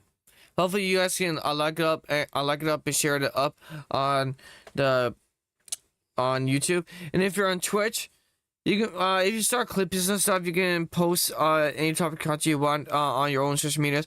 Oh yeah, just so you guys know, there's this new thing with Twitch I have where basically, you know how I can like export some like any shorts or live streams to from Twitch to like my YouTube channels and stuff, or at least the short form content to like TikTok and stuff. Well, now you guys can do that too now. It's like this, I'm pretty sure it's the same thing how I would do it, but now you guys have the same access. was So wearing if you want to, you can go look at my clips to see what you like, and or you can just look at my past content or my current live streams and clip wherever you want that you would like to post. a protective vest when he got stabbed. Also, this and will said that be he very managed good to for you guys secure his own for like wound fan after. accounts. Angered by the sight of his worthless face, Zack tried to slay him, but his injury prevented him from moving. So Danny revealed that the only thing he cared about was finding Rachel's beautiful eyes, but Zack told him that he killed her already. Hearing Awaken to a world of wonder in Final Fantasy XIV Online. those words, Danny's mind began breaking down, and began saying that he intended to add her eyeballs to his weird collection. As he said those words, Zack realized he might be the most f***ed up creep of them all, and revealed that he would be the one to end her life. At that moment, Danny realized Zack had slipped up, and that Rachel was still alive, so he told Zack to gouge out her eyes in exchange for getting Actually, let me think. Who would be the most creepiest person in this anime? Even though Eddie's a necrophiliac, I don't think he's as creepy. I feel like the woman is more creepier than the necrophiliac due to her obsession over criminals. I think it would had to be between the priest and the doctor, two who I think are the creepiest, because they make literally no sense. No, actually, I think Kathy, the woman, could be up there. I just now realized that. getting treated. However, Zach would never go back on the promise they made for each other, so Danny decided to leave. But Zach fell from exhaustion. In the meantime, Rachel and Gray arrived on Zach's floor, and she began running towards the spot where she first saw him, hoping to find the knife he had earlier asked her to retrieve. As she entered his disgusting room, she discovered it was worse than a I was gonna be like, oh, that's rude, but I remember, no, his room was pretty disgusting. ghetto, but managed to find a fresh Wait, bandage. what? Disgusting room. She discovered it was worse than a ghetto, but Worse than basically a ghetto neighborhood, bro. Nah, that's managed disrespectful. to find a fresh bandage and the knife. Hey, can you guess my name? Let me try. Oh, Naruto. I don't know what UMK would mean. But Naruto Uzumaki. Yeah. I don't know what UMK stands for. But yeah. Yo, I love Naruto. Shout out to Naruto. Love the anime. So she Also, shout out to the Naruto collab with Burger King. returned to Gray, and they took the lift back to the upper floors. But when Also, I gotta quickly say this: if you generally think that Burger King is bad, I fully believe now that you're just trying to jump on the hate bandwagon, because Burger King is literally not bad. People just started massively trash talking it just because they see it was popular to do so. But if you're gonna be honest with yourself, Burger King is actually not bad.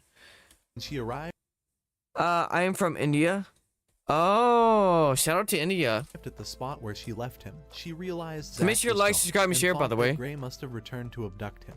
But he told her that she was nothing but a curse to everyone, and revealed that Danny was still alive. Hearing his words, Rachel realized that Zach was in danger. However, as she tried to look for him, Gray began saying that he's finally discovered who she really is. Where am I from? I'm from the USA. Not ethnically, but I was born in the USA. And that he was ready to judge her for her sins. He told her that she was entirely hopeless, and said that her desire to save Zach was for her own selfish reasons, because she hopes to be killed by him. Rachel tried saying that she truly desires to save him, but Gray released the purple smoke around her. Before she knew it, a giant serpent appeared before her eyes, so she ran before it could devour her. As she tried hiding inside a room, it broke through the It's a serpent from Harry Potter. door, but she spotted Zach before her eyes. Afraid he would be killed, she tried to pull him to a safe spot, but he shoved her away, and the illusion cleared at that instant. Zach thought she may have lost her mind, but sat down as his injury got worse. The sight of his weak, useless body made Rachel sad, and she told him that she couldn't find any first aid equipment on Danny's floor. When Zach told her that the useless moron was still alive, she decided to hand over his knife, and Zach was glad that he finally has a weapon he I got a stabby step now. Now I'm gonna kill you, Rachel. Oh shit, wait, you still have that plain face. Never mind. I'm just gonna leave. I'm just gonna leave. I can't do this anymore, Rachel. That plain face, I can't do that plain face anymore. I can't do it. No, no. No, sorry, girly. No, ma'am. Not this time, sister.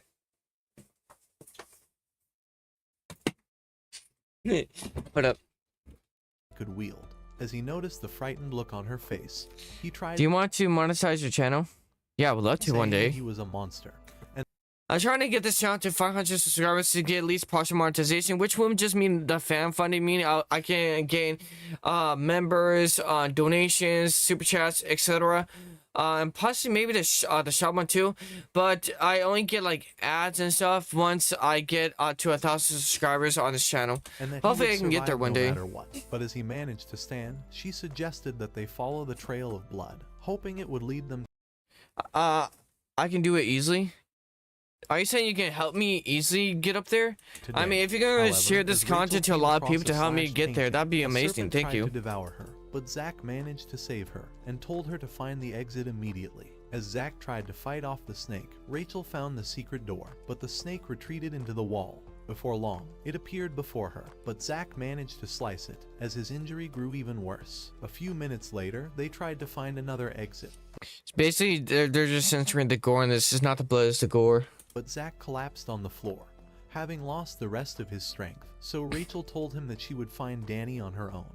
As Zack thought it would be too dangerous, he decided to check her gun, but discovered it was already empty. Angered by the discovery, he wondered why she was willing to risk her life to save him, so she revealed that the only thing she cared about was the vow he made to God.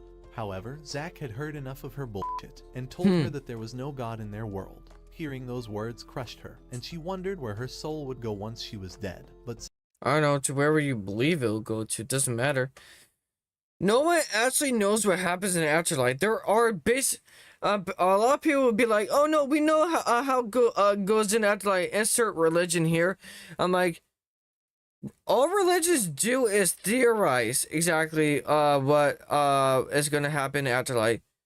But none of us actually know exactly what's going to happen in afterlife. None of us have proof of the afterlife. All we know, it could be black. All we know, it could be made of clouds. All we could know is basically like similar to the death parade and stuff. The reality to it, and applying, there's probably a percent of people who would deny it a lot. It's just there is no proof of what's in the afterlife, and the truth is we can't prove it. We literally can't. There's no way we can possibly prove it. Unless we have some type of technology that allows us to, I don't know, record someone's death experiences and stuff, and somehow know how to bring them back to life right after, there is literally no way. I know there's people out there who claim that they know exactly what the afterlife is, but they're just saying that for clicks and views. And if you believe in it, you're just buying into basically bullshit. Just moderate me. Oh. That doesn't guarantee me, the push I need. Okay, talk to you later. Sweet dreams. Thanks for stopping by, Naruto. Zack screamed at her to smile anyway, as she managed to do so. He laid down from fatigue, and Rachel realized that he was losing all of his blood. Yeah, She you need thought some it was only a matter of time before he enters Nirvana, but he gave her his knife. Nirvana, and told her exactly. to protect herself in the meantime, so she hurried off to find Danny. As she entered a new corridor, she noticed another trail of blood and thought it would lead her to him. However, as she followed the trail, purple smoke began oozing from a candle. And You know what? This anime is actually really perfect for anyone. For anyone who believes in religion or doesn't believe in a religion. Why? Because it gives a perspective of someone who believes in a religion, or someone believes in a god, or if you think you are God, or so many different things. It's like a good thing for like thinking on. For example, even there's like an atheist, aka Isaac Foster. Isaac Foster is basically the definition of an atheist. He doesn't believe that there is a God, and he doesn't need to, because he doesn't have proof that there is a God. And he honestly, even if there was a God in his universe, he honestly probably wouldn't care. Sorry, Chad, I would just pick you off like the nail trail polish began to around my fade, skin. So she started running. I'll into do the that mist after the and live fell stream. into a great hole. Before she knew it, she woke up inside a grave, and Eddie's ghost appeared before her eyes. But she told him to get his ugly ass face out of her sight. However, It's as he summer, yeah. decided to bury her anyway, she stabbed the headstone, but teleported to Kathy's torch. Have you ever wished you could play a video game your way? Where you can be By not invincible, watching this ad, unimaginably wealthy. so hacking it. Wait, wouldn't that just ruin the game experience? Chamber instantly. As she wondered how she was teleporting, the mist Basically surrounded say, her "Fuck the again, grind." and Kathy's ghost electrified her on the chair. In a blink, she teleported to a new room, but Kathy's horrendous face reflected So in the I'm just mirror. like At that addicted to moment, peeling this a stuff mist off. teleported her to the church, and the illusion was starting to make her lose her mind. But when she noticed Gray before her, she demanded to know where Danny was hiding, so he told her that he was clueless, but said he managed to acquire some medication for Zack. Hearing his Yeah. words, Rachel realized she could save Zack after all, and tried asking him for the medication.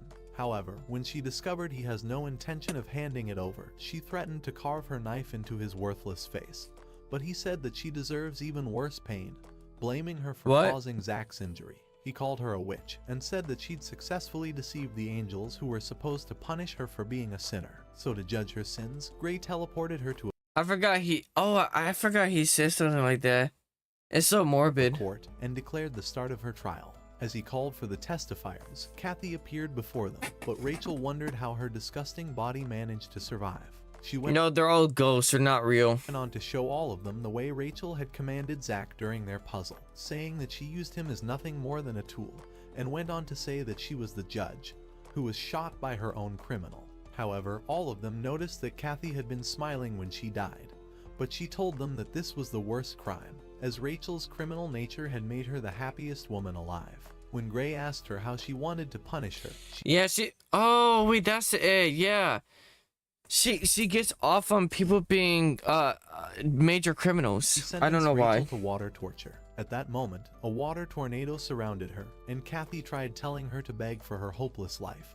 But Gray screamed at her to stop, saying that it wasn't her place to pass punishment. Eventually, True. Gray gave Eddie his turn, and he began saying that she was the same exact person as him. After all, she had buried No, okay, Eddie, you and Ray are two different people.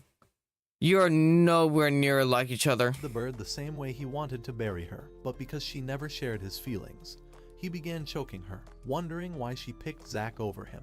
Because of the way she buried him, he got up believing that she's a witch and said that she should be spiked to death. But even though she was ready to give her life up, Gray screamed for the spikes to vanish. When it was Danny's turn, Rachel wondered where the medicine was, but Gray told him to get on with his testification. However, he thought that she had the most beautiful eyes in the world. But because her heart was different than the rest, he began screaming that her soul could never be saved. Eventually, Gray silenced him, but after he left, Gray began saying that Ray obviously didn't like any of the three testimonies. He's like, fuck you all, my testimony is gonna be better than y'all bitches. Rachel was a witch, and that she has the power to enchant them all. So he declared that she Basically, you're saying persuasion, she's a witch because she's really good at persuasion? Yeah, like, when this is what happens when you question this type of stuff. It doesn't just slip past you. It's like, what?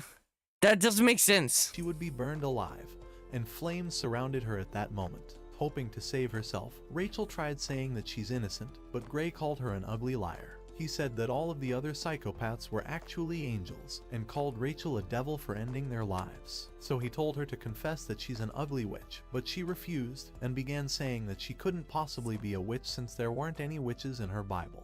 However, Gray decided to reveal that he's actually God, and said that only he could judge her sins and send her straight to hell. He told her that the real God never existed, but she thought he was just making it up, so that she would willingly lay down her life. As her determination grew Yeah, you see what I'm saying? This guy literally thought he was God. stronger, she teleported to her inner world, and spotted a god Zack before her. In an instant, he slashed the illusion and started running off with her. At that moment, she regained consciousness and realized that Zack's knife broke the illusion. When Gray wondered how she managed to figure out that everything was fake, she told him that her knife had revealed the truth and called it her new god. She told him that she had promised to offer herself to Zack and said that her promise was her god. As Gray tried saying she was the worst sinner in the world, she said that none of You all got some type of key with her, I swear to God. it matters, and told him to hand over the medication before she kills him as well. So he led her into an inner room and revealed that the medication would help Zack to recover. Without hesitating, she selected the right items and told him to die already. As she returned to Zack, she discovered he was still alive and began to treat his wound. As he woke up, she offered to stitch him up, but Zack wondered why she was still creepy and asked why she was willing to suture his disgusting wound. She told him that he was her new god, but he thought she couldn't be any creepier. By the time she was done, Not only do I want you to kill me, Zack, I'll worship you like you're my god. No, because that's creepy as fuck. she grew exhausted and passed out at that instant.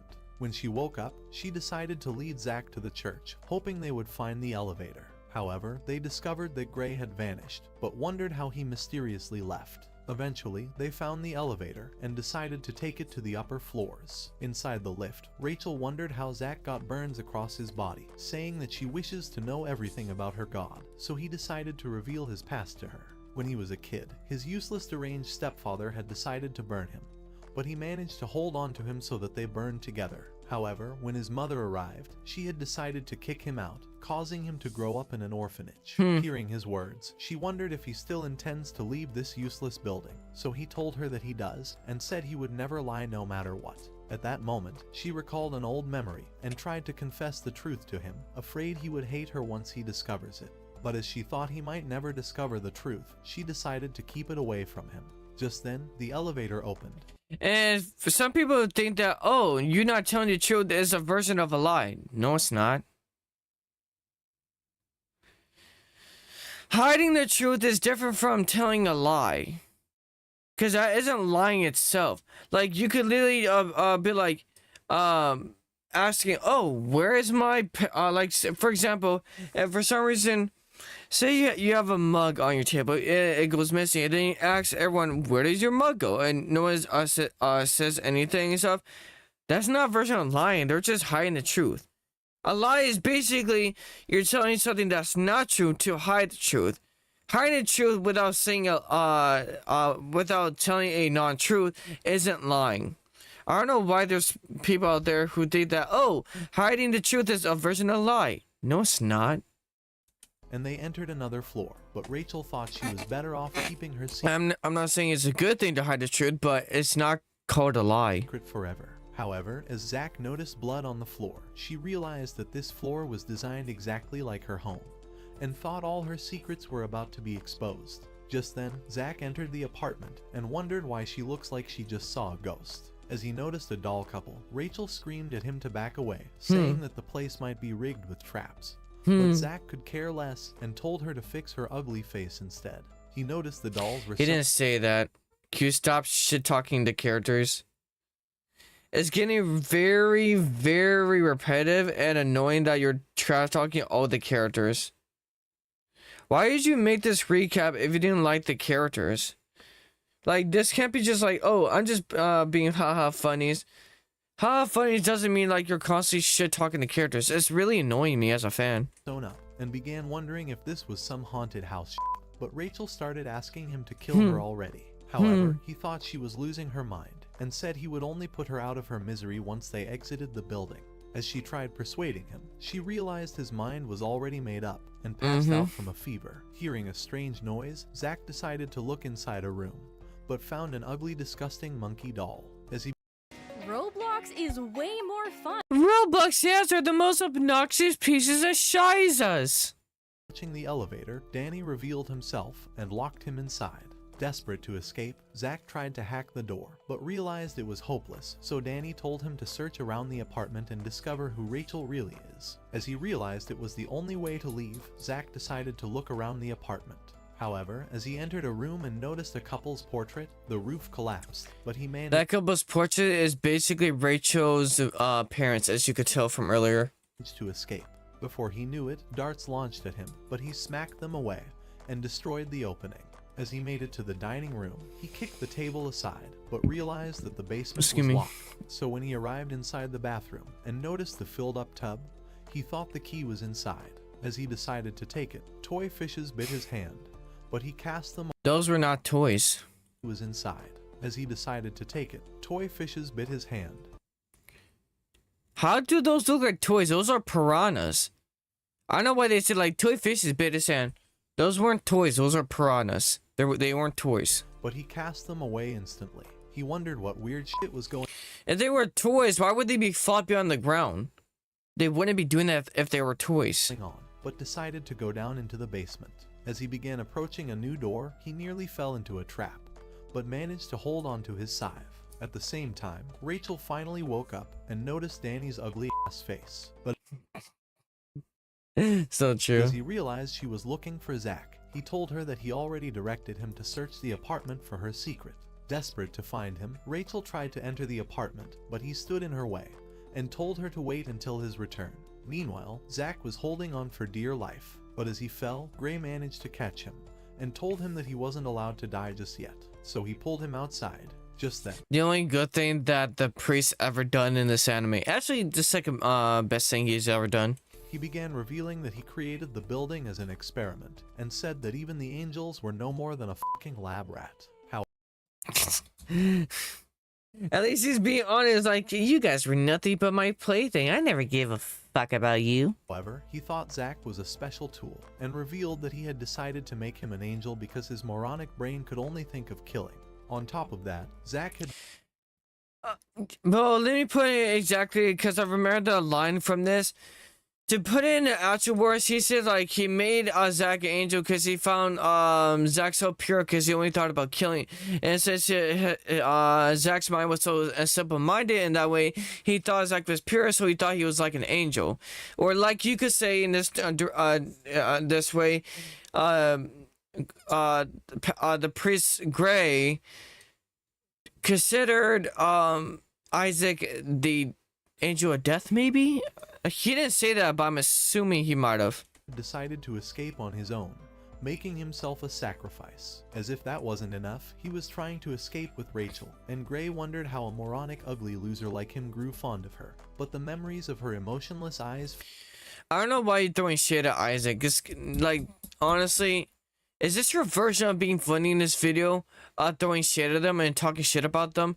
Like, I'm fine if you talk shit about Gray, Eddie, the woman, I forgot his name, her name, and possibly Danny as well, the doctor in here. But please leave Isaac and Rachel out of this because they don't need your shade. This is getting annoying. No, it went past annoying. It is annoying. Stop it. Mind. Gray revealed that they've been his You're special trash talking to him for no but reason. told him to use a special nameplate to open the locked door in the apartment. Having seen enough of his horrendous face, Zack decided to enter the inner room, and Rachel watched him on TV at the same time. Just as he entered the room, he noticed a new portrait of Rachel and her family, and Danny told Rachel that Zack would kill her once he discovers her secrets. The realization made her afraid, and she thought he would hate her forever. At the same time, Zack managed to open a box and found Rachel's nameplate inside. As he noticed the same writing on the portrait, he went to the locked door, but Rachel managed to sneak away and started running through the apartment, hoping to reach him in time. Meanwhile, Zack managed to fix the nameplate, and Rachel realized she was too late. As he surveyed the room, he thought it must have belonged to Rachel. It does belong to Rachel. That's Rachel's room. But the TV came on at that instant. As Zack listened to the news, he realized it was a report of Rachel's parents' murder. On top of that, they had found their bodies sewn up, and Zack remembered that Rachel had sewn up his wound like a pro. The realization scared the shit out of him, and he wondered if she killed her own parents. But she didn't lie to him. I swear to God, they said like he realized she lied to him. That's not lying. She hid her past from him, but that's not lying. Like what? Before he I'm just knew saying it, that if Rachel they say appeared that. on the screen, and he realized that Danny was trying to interrogate her. Inside the room, Danny decided to ask Rachel why she killed and stitched her own parents up, so she told him that she desired to keep them together as a family. After both of them were dead, she promised to fix them. She went on to tell the doctor that she had sewn both of her parents' bodies together and stitched her mother's mouth to look like she was smiling, so they could become the perfect parents, and she was glad to live peacefully with them forever. Hearing her confession, Danny thought they were exactly alike, and revealed that she has the same eyes as his You are nothing alike. I'm not gonna lie. You are nothing alike. mother before she isekai'd herself. However, Zack had already seen enough and destroyed the TV immediately. As he returned to the room, he realized that Rachel's sadness was worse and wondered if this floor belongs to her. But Danny fired a gun to silence him. However, Zack was unfazed. Oh yeah, I think her like I'm pretty sure like she was like a version of an angel herself that she was put up there, but she went like she lost her memory somehow, and then boom, she like became a patient there. Though I'm not sure exactly what she did. Like if she was an angel herself at one point, what did she do as a test or something for people who got to her level? Like what did she do? I don't know. They never said it. And decided to ask if Rachel intends to kill him for discovering her secrets. But Or maybe she would want to like try to kill them just to sew them up and stuff them and like I don't know, some creepy stuff Danny like that. began saying that Rachel was an angel just like them, and that she has killed several sacrifices before she had a mental breakdown. He thought her Bible was responsible, but wondered how it changed her, so she told him that the Bible reminded her that she's a sinner, and thought she could only find peace when she was dead. Bent on keeping her alive, Danny That's kind of a weird and creepy way to put it. told Zack to abandon her, but he asked if everything she's ever said was a lie. Afraid of revealing the truth, she wondered if he would continue to be her god, but he told her that he could never become her god. At that moment, she realized she was about to lose him, and decided to threaten him with her gun, before firing a shot that grazed his shoulder. But as she hurried away, he followed her, hoping to calm her down. However, as he discovered the water was overflowing in the tub, he noticed the light switch, and was electrocuted at that instant. Even so, Rachel remained emotionless, and revealed her lighter before he could draw closer. The sight of it scared his useless I'm just gonna know the person who made this video is a piece of shit for keep on shit talking him, but I'm gonna ignore it. face, and Rachel realized he was still afraid of fire. Just then, he noticed the exposed gas, but she threw down the lighter, causing an explosion, before escaping into another room as Zack narrowly dodged a metal ball. So he broke the door, and wondered how long she intends to run around like they were playing hide and seek. As she threatened to kill him, he prepared to end her with his scythe, but she told him that her life was useless already, and said that he became her god when he agreed to kill her. In an instant, she fired at the window, and Zack realized she had vanished, but when he met her again, he wondered why she was running away, but Danny threatened to shoot his ugly empty head, so to finally Why are you rephrasing what they said? None of them were insulting like this at all. Why the hell you keep on saying that Ray and Isaac is ugly stuff, just like you call the other ones ugly? It's like, why? kill him. Rachel aimed her gun at Zack and fired.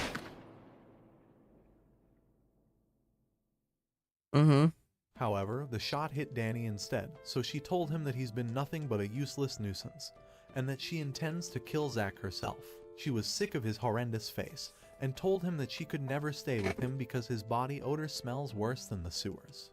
She didn't say that, but that's kind of a funny way to put it. Hearing those words, Danny's soul left his body, but Zack wondered if Rachel knew what she was even doing.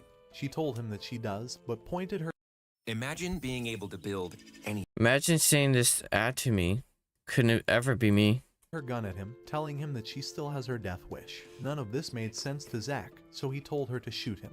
However, as she tried to squeeze the trigger, he swept her to the ground and stamped on her hand as the gun rolled off.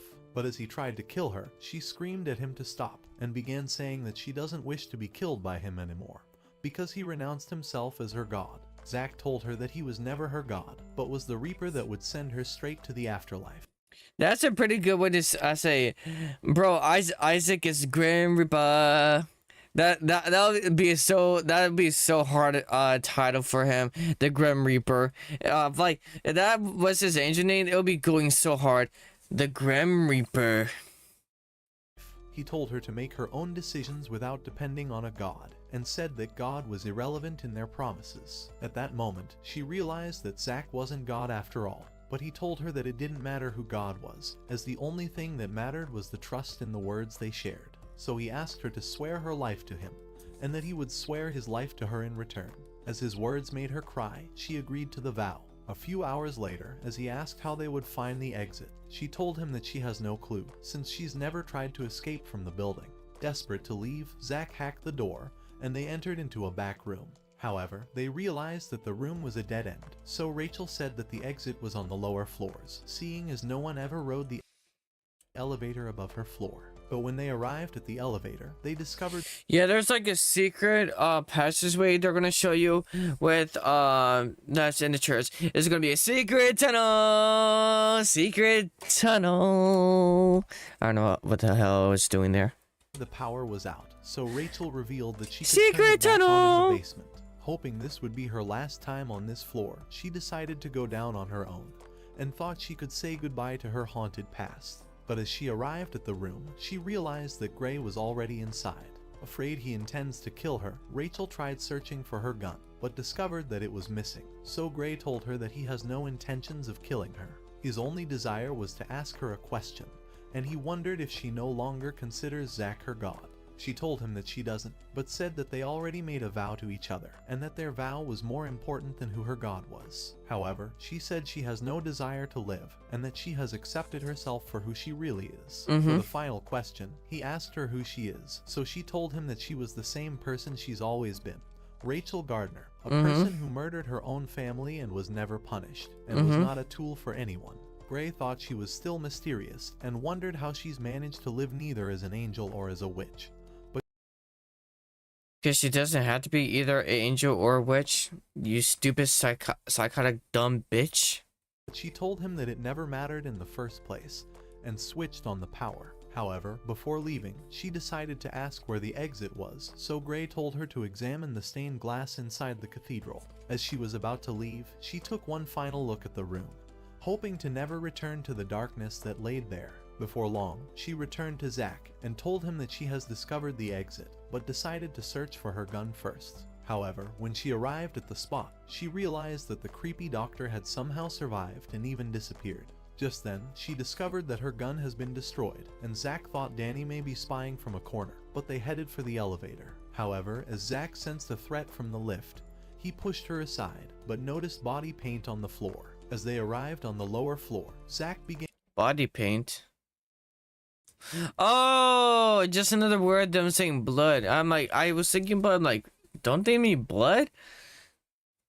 Can they not say blood in this video? Like, wondering what? where Danny was hiding, afraid he would attack them once they let their guard down. When they arrived at the stained glass, they managed to push away the organ. As they inspected the glass, they realized it could really lead to the exit, so Zack destroyed it with a single strike, revealing a long flight of steps. Afraid it might be a Like I said, secret tunnel, secret tunnel, secret tunnel, secret tunnel. trap. Zack wondered if it would really lead them outside, so Rachel told him that Gray could have never told a lie since he was a priest. As they began climbing up, Rachel remembered that she was blindfolded when she was first led inside, and said that the steps would definitely lead them to the surface. But as they continued climbing, she got dizzy and nearly fell. However, when she recovered, Zack decided to hand her his knife for her own protection, saying that a dull, worn-out knife may not be useful, but it's better than nothing. As she stared true. at it, she thanked him, but at that moment, the emergency building detonation was activated, and they realized that I don't know why Gray decided to destroy the building at this point.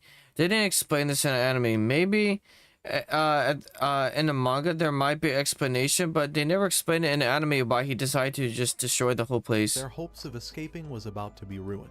Just then, fire burst from the lower floors, and Rachel realized the building was about to crumble, so they started running up the steps. But as they arrived at a gate, a rock nearly crushed Rachel, but Zack narrowly saved her. Desperate to escape, he began smacking the bars, but realized it was hopeless. At that moment, fire surrounded them, and the sight of the flames brought back Zack's traumatic memories as he began to lose his breath. As Rachel noticed him, she started knocking the bar, hoping she could bend it. However, he wondered what Rachel was doing and told her to step aside.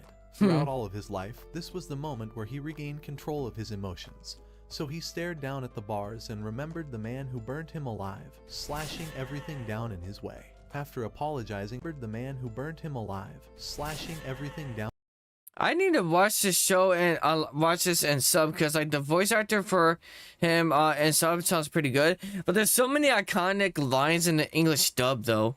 Like the English dub voice actor did marvelous with Zack. In his way. After apologizing for screaming, he told her to start running with him again. Eventually, as they came across more rubble, Zack began to destroy all of them with his scythe, and was happy that they were drawing closer to the exit. Oh, did we just get another sub? Thank you so much for subscribing, Darla. Darla, I really appreciate it. Thank you so much. Also hit the like button and share if you haven't yet. Thank you. A huge rock I really blocked love their you. Thank you path, so much. but Zack I'm glad to stared see in shock, another calling Angels of Rachel Death by a fan. nickname, Ray, and asking her if she would allow him to break through it. After she nodded back and told him to break it, he rushed forward and started hacking them with his scythe, breaking both the rock and his scythe at the same time. However, he told her to keep moving forward, but she told his scythe goodbye. As they continued their run, they eventually came across the door, but Zack noticed that Rachel was unwilling to leave. When he wondered why, she told him that she still desires to die, but asked him to want her in her death, because her only wish was to be desired. She said that it was No, her only wish wasn't to be desired, it was to be killed. She didn't once mention in the anime that she wanted to be desired. Hey, there's Solo of a Warrior. How you doing? Make sure to like, subscribe, and share if you haven't yet. Chad, give me a second. I have a bot on my Twitch side. Give me 1 second. Ban. Boom. There you go. Hasta la vista, dickhead. Alright. There we go. the only way she wouldn't Yes, feel so hello. lonely. So Zack reminded her that he gave her his knife, saying that he's never given anything to any other person in his life, and reminded her that he hates telling lies. そうだ嫌い 先に言うんじゃねえよ。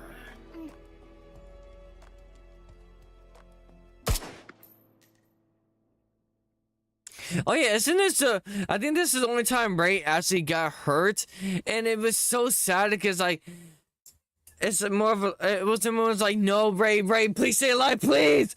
You're not supposed to die yet, please. You know what I'm saying? ザック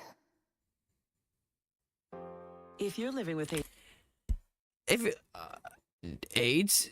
Oh, I thought they said ADC for a As sec. he fell, he decided to reveal himself, saying that he was the one who activated the emergency system, and said that they would all soon be dead. So he fired at Zack to weaken his body, and told him that he was here to ruin their vow. He said he wouldn't allow him to rescue her, and would rather kill her to make him a liar. However, with her dying breath, Rachel apologized for failing to keep their vow, but when Zack told her that he hates lies, Danny shot him again. Even so, Zack kept begging Ray to wake up, telling her that he doesn't want to become a liar. But Danny thought it was extremely entertaining watching a monster Oh yeah. I mean, technically she lied if she dies right there. Technically.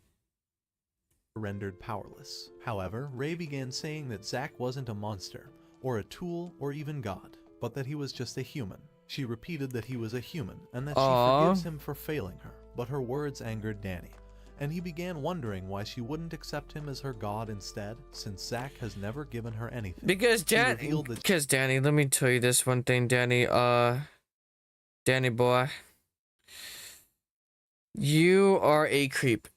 She has never wanted to be given anything, but that throughout her entire life, she'd only desired to be wanted for just a moment, and to be wanted, even in death. After she made that promise with Zack and started heading towards the surface with him, she realized Now I'm that wondering, since they were watching the sub version, I wonder if all these insulters are saying about all these characters were said in the sub version, not the dub. I don't know. it's all she'd ever wanted. But Zack wondered how she was happy if her promise was now taken away from her.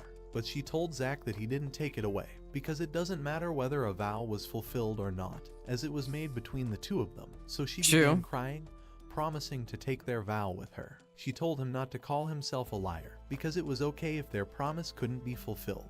After hearing those words, Danny realized his plan wasn't working out as he hoped, and began crying because no one wanted him, so he decided to shoot her again. As Zack stared at her lifeless body and tried calling out for her, flames surrounded them, and Danny was ready to eliminate Zack, but before he could fire the bullet, Gray shot an arrow into his body. This is remember earlier when I said I was him saving Zack was the second best thing he ever done in anime. This is the first one. This is literally Gray's redemption arc. Well, even though it's extremely tiny arc, it's his redemption arc. Telling him to rest in peace. However, Danny pulled out the arrow and tried to shoot Now rest in peace, rest in piss, it fucking bitch.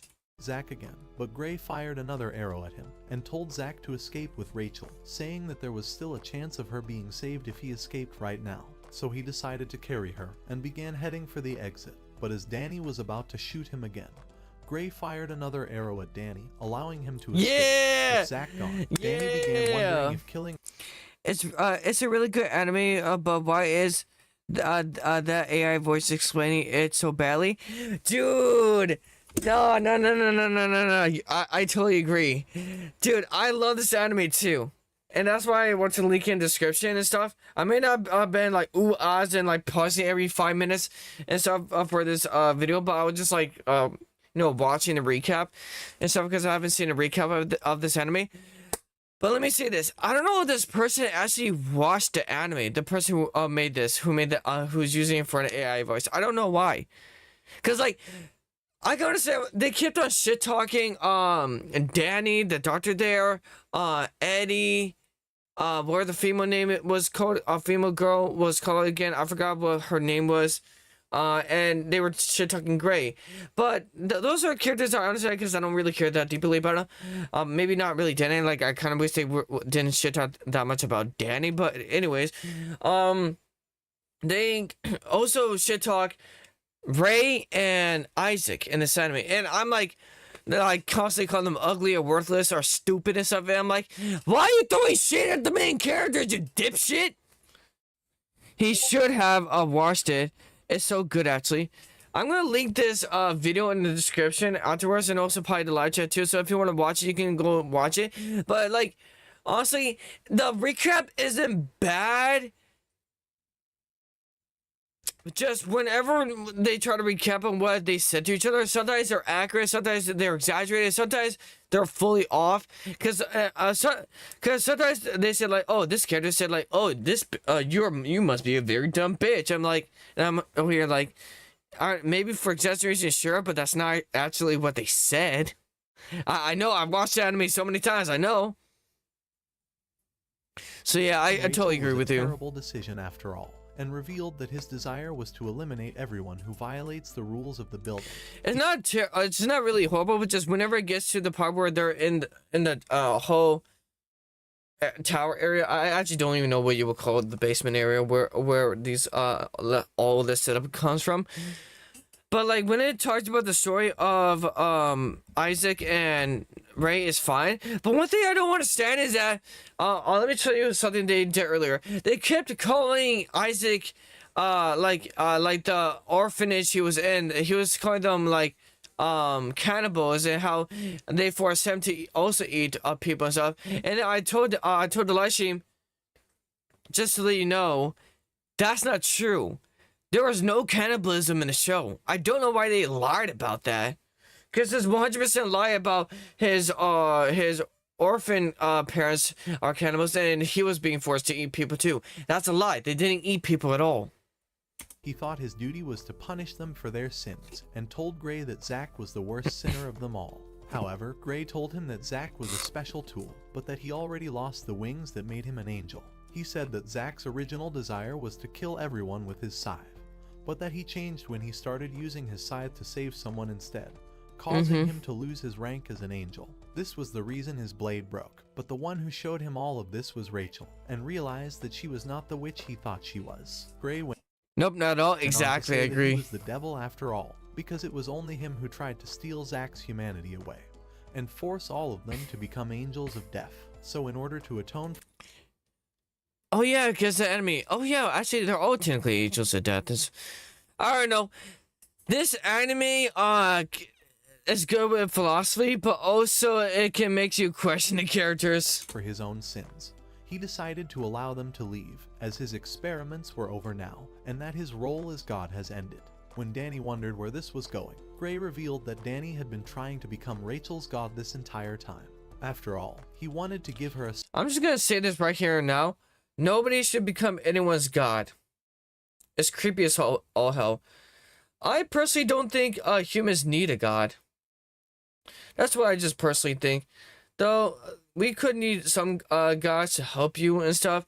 But honestly, I haven't heard really a full-on story when a god was actually very helpful to people. Except if the story was fictional. If it was a truthful story and stuff, yes. But most likely, any story that lied about a god existing says like, oh, this god is so good or so amazing to you. No, there's no pure god, or at least I haven't seen one. And maybe you should try to explain it by yourself. You can actually bring some emotion and promote it better.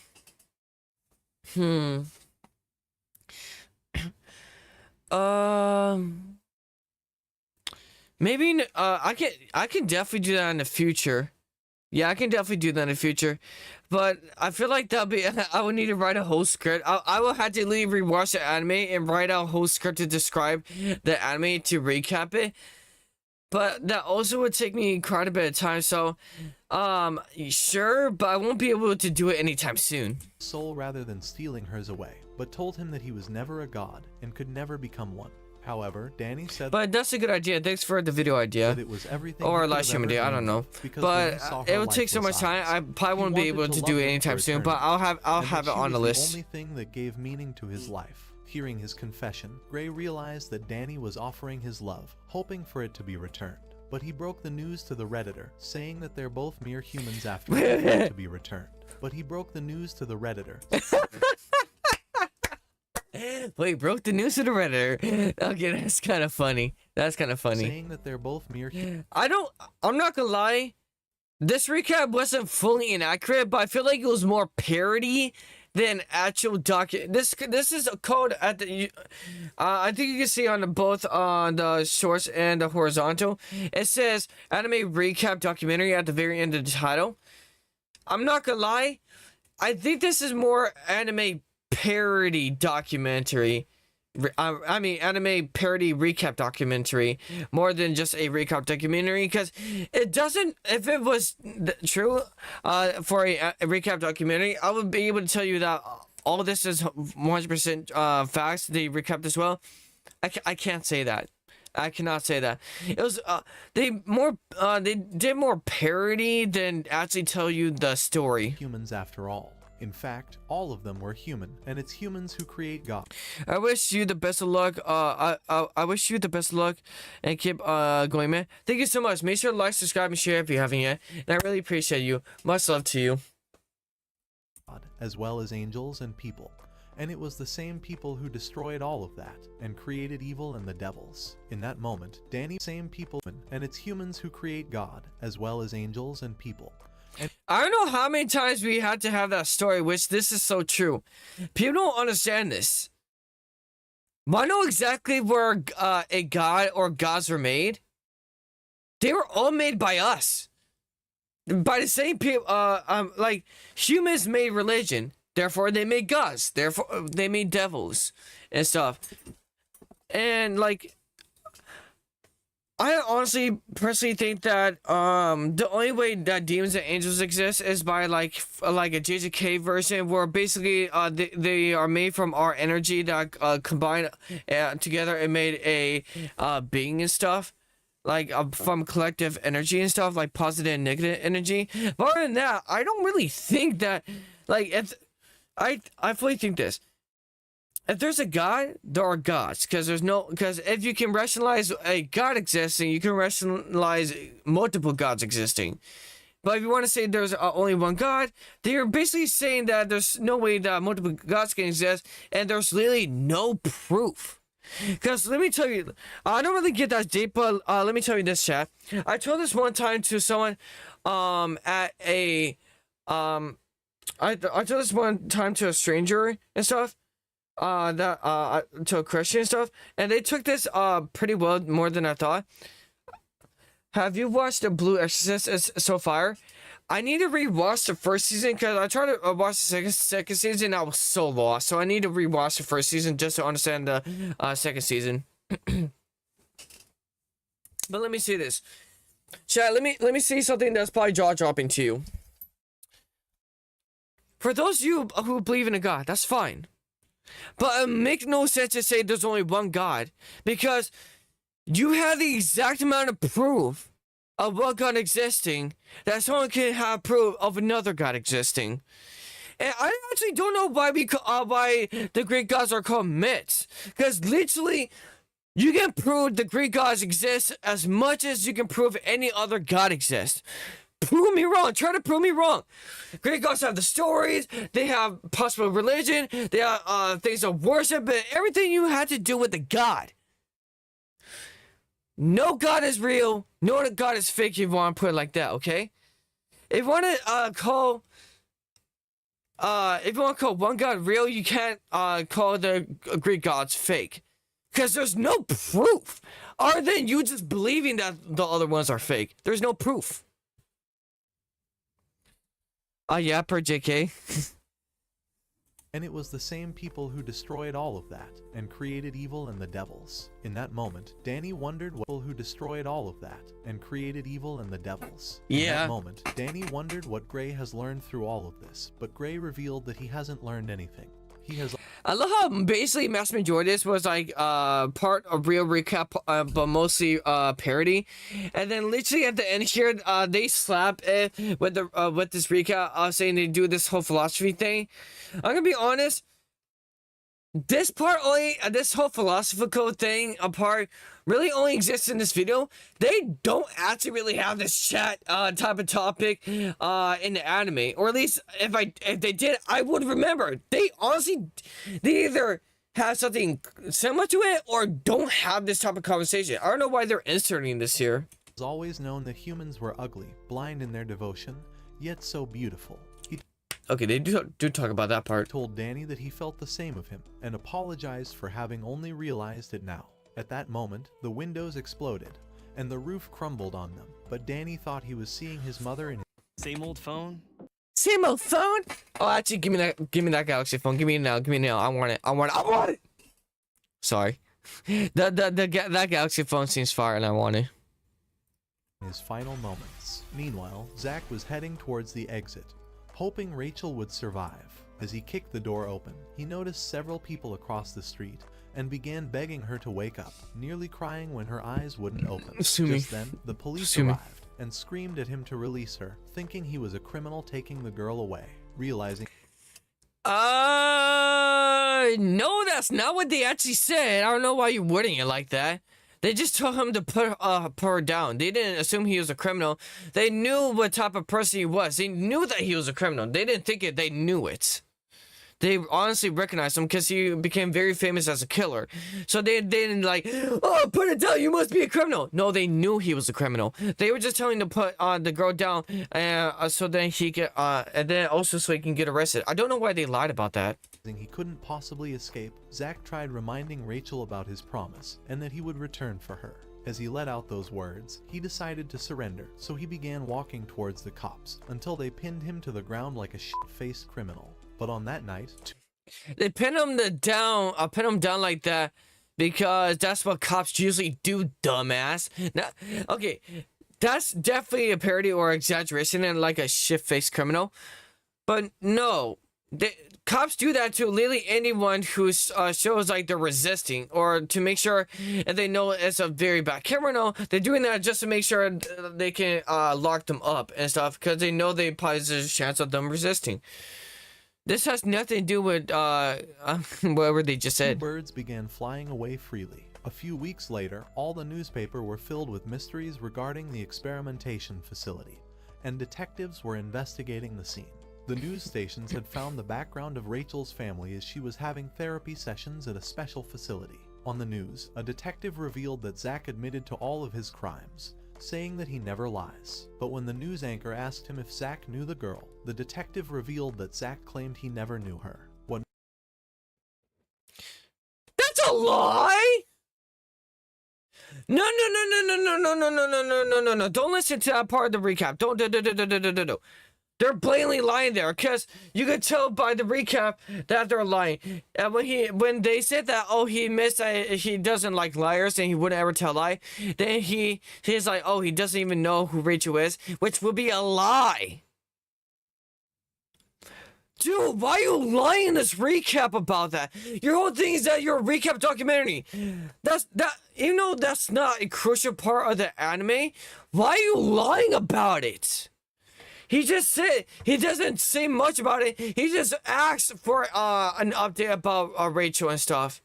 He mentions like, oh, he just like this criminal just so concerned about this character. I mean about this girl and stuff. He didn't say like, oh, I don't know about the girl. That's a lie. He did know about it. He didn't say he didn't know. none of the Why did you news, lie however, was in that this video? was the first time he lied in his life. At the That's a lie. He didn't ever lie in the anime. Stop. Ooh. You probably can tell I definitely watched this anime more than once. Ooh, it's annoying me. Why are you lying? That's not what happened in anime. You're lying. You're lying. You're lying. This is not a recap documentary at least in that point I can confirm this is not a recap documentary because you're lying. Zach, aka Isaac Forza, didn't ever lie in the anime. And you say like, oh, that's the first time he ever lied in the anime. No. He never lied. I don't know why you're lying. You're lying about that. You're lying about the character. Same time, another Hey there, No Six. Always make sure to like, subscribe, and share if you haven't yet. news anchor in Spirit Take a chill pill. Dude, this is one of my favorite animes, and the fact they're lying about some parts of they've been shit talking my favorite character throughout this whole anime. I mean throughout this whole recap when they don't need to do that at all for a recap. And they also lied about Zach having to do cannibalism, which he didn't ever have to do. And they have to end their lie about he said his first ever lie. He didn't ever lie, jackass.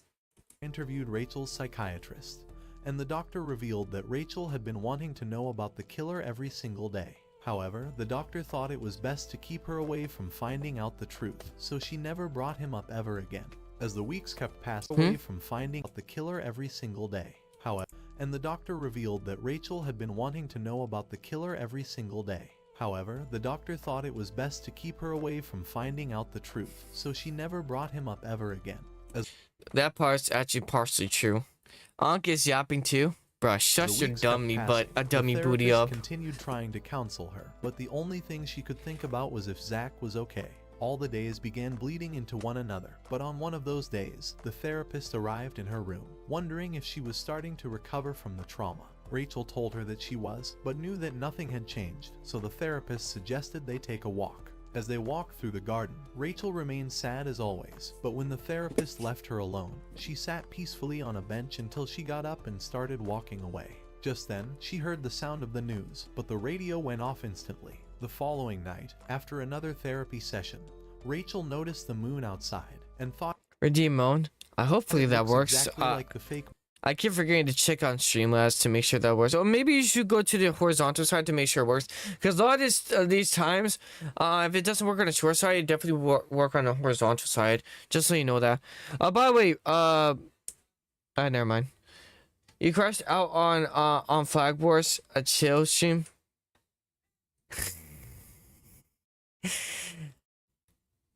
Okay, that's a fair point to say about earlier, but to be honest with you, we were dealing I was dealing with a lot of dying multiple times because I was on a team filled with people who weren't as skilled as me. So I felt like I was being dragged down and I was getting killed so many more times, like around the same amount of times I killed people. So do you blame me? I got killed consistently. Every time I lit the base, I got killed. It's almost like spawn capping. Do you blame me for raging? moon on the windows. Yes, it was supposed to be just a chill, just a chill game. Just say they're a newsman. Yeah, fair enough. Bro, rage quit while gooning. Of the building as the ugly Wait, therapist gooning to what? Not this anime. Hopefully you're not seeing to this anime. There's no. The only character I think I will goon to in this anime is Isaac Foster, but I don't know how. Wait, how old is he? How old is the Angels of Death characters? Rachel, exactly. Okay, this is proves my point. If anyone's looking up any Rule 34 on Rachel, you're a pedophile. Isaac is presumed to be around. Yeah, I would assume that he's above 18. He does give me that energy. I'm just gonna let you guys know. I don't know if there's any confirmed ages in this anime because they don't really tell you what their ages are. Presumed Edward Mason Eddie is estimated to be around 12 to 13 years old. Yep. I'm actually 100% sure that the Danny the female and Gray, the priest, is basically an adult. I'm pretty sure. thought she was truly recovering. She decided to To tell Yaoi. her that Hey, Zach was yo. sentenced to death for his Real, though. crimes, thinking it would make her feel better. So Rachel pretended as if that news made her feel better and went to her room. That night, she could never bring herself to fall asleep, just like every night she was there, but there was nothing left for her to do except to close her eyes.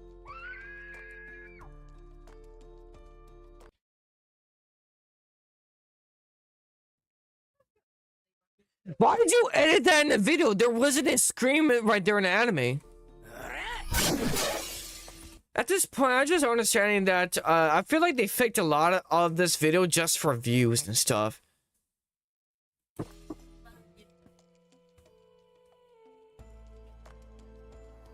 ザック、どうして？ああ、何がだよ。だって刑務所にいるんじゃ。なもん出てきてやったに決まってんだろ。まだ私のこと殺したいって思ってくれてる。 And this is how we do our little ending with our two lovers. I mean, victim and killer. Why you go to NSW bots? I don't go into them. I just use them like I use Haname and Peacorn. That's all I do with it. And also, why do you care? That's kind of weird. Why do you care on what I use to entertain myself? I can at least confirm it's nothing illegal I'm looking at. So I don't know why the hell you that you asking that. 買ったもの。ザックと私、二人で作ったもの。ああ、来い。 Hot take. This is the first time I'm seeing this in Subversion, and I honestly gotta say the dub is better. The dub brings this out better than this. I mean, I'm not gonna lie, this is good. This is pretty good to bring out it, but I feel like the dub brings out the emotion and the scenery better. So I see why a lot of the clips on the internet for the moments of this anime are a lot of it is in just dub, because like this one moment is special, it's nice and stuff, but I gotta say the dub version is better, or at least slightly better than this. At least it's not like other. Hold up, let me refresh the chat so I can read that properly. Other people who watch I really wish that Lolly was banned in every country. I'm gonna say this. The only Lolly I think is okay is when when it's like, you know, when they're not sexualized whatsoever, and you know no one tries to kiss them or you just treat them like every average character and stuff. If Lolly characters weren't sexualized, I'd be fine with it. But any sexualization to Lolly characters, go to jail. God damn it! Like Lily, you're a creep. ねえザック、私を Or even better than jail, just die. 殺して。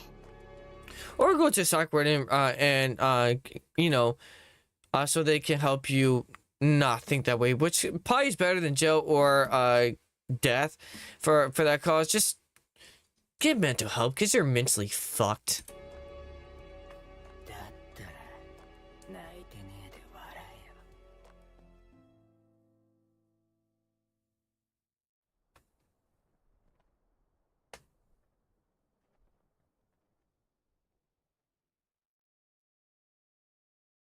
The author has stated that Bozak and Rachel survived and that they managed to escape the police.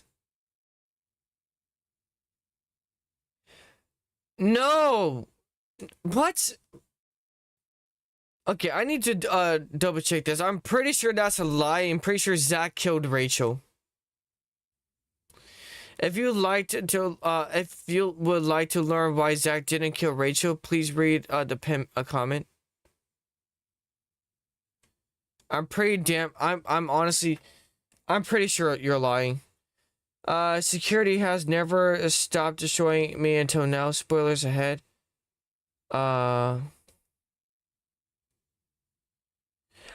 promise I didn't research and study all of this because I was coping to the max. Definitely not. As the video stated in an interview with the author, he said that Bozak and Rachel survived. It's also important to say that this show is also based on a novel and a Steam game by the same name. There are many theories about what really happened in the ending, and so let's begin by explaining the last scene in the show. No, this can't be true. Did Zack kill Rachel and Angels of Death? This can't be true. No, Zack does not kill Rachel and Angel of Death. The series finale shows them escaping the building together with Zack breaking through the window and leaving a blood trail from his own injuries, not Rachel's. Their final scene together suggests they both survived the ordeal.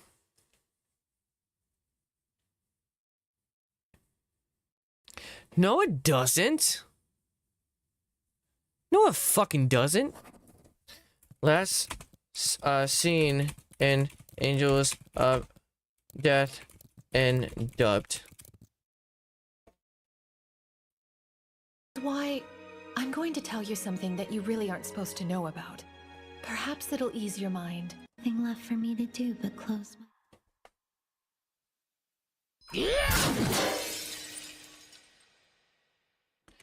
Who the f wants to go to literature? I don't know. Pedos, I gotta say. Do Blue Exorcist recap next? I want to first. I would. I mean, sure, but I would need to binge watch like the anime or something just to do that.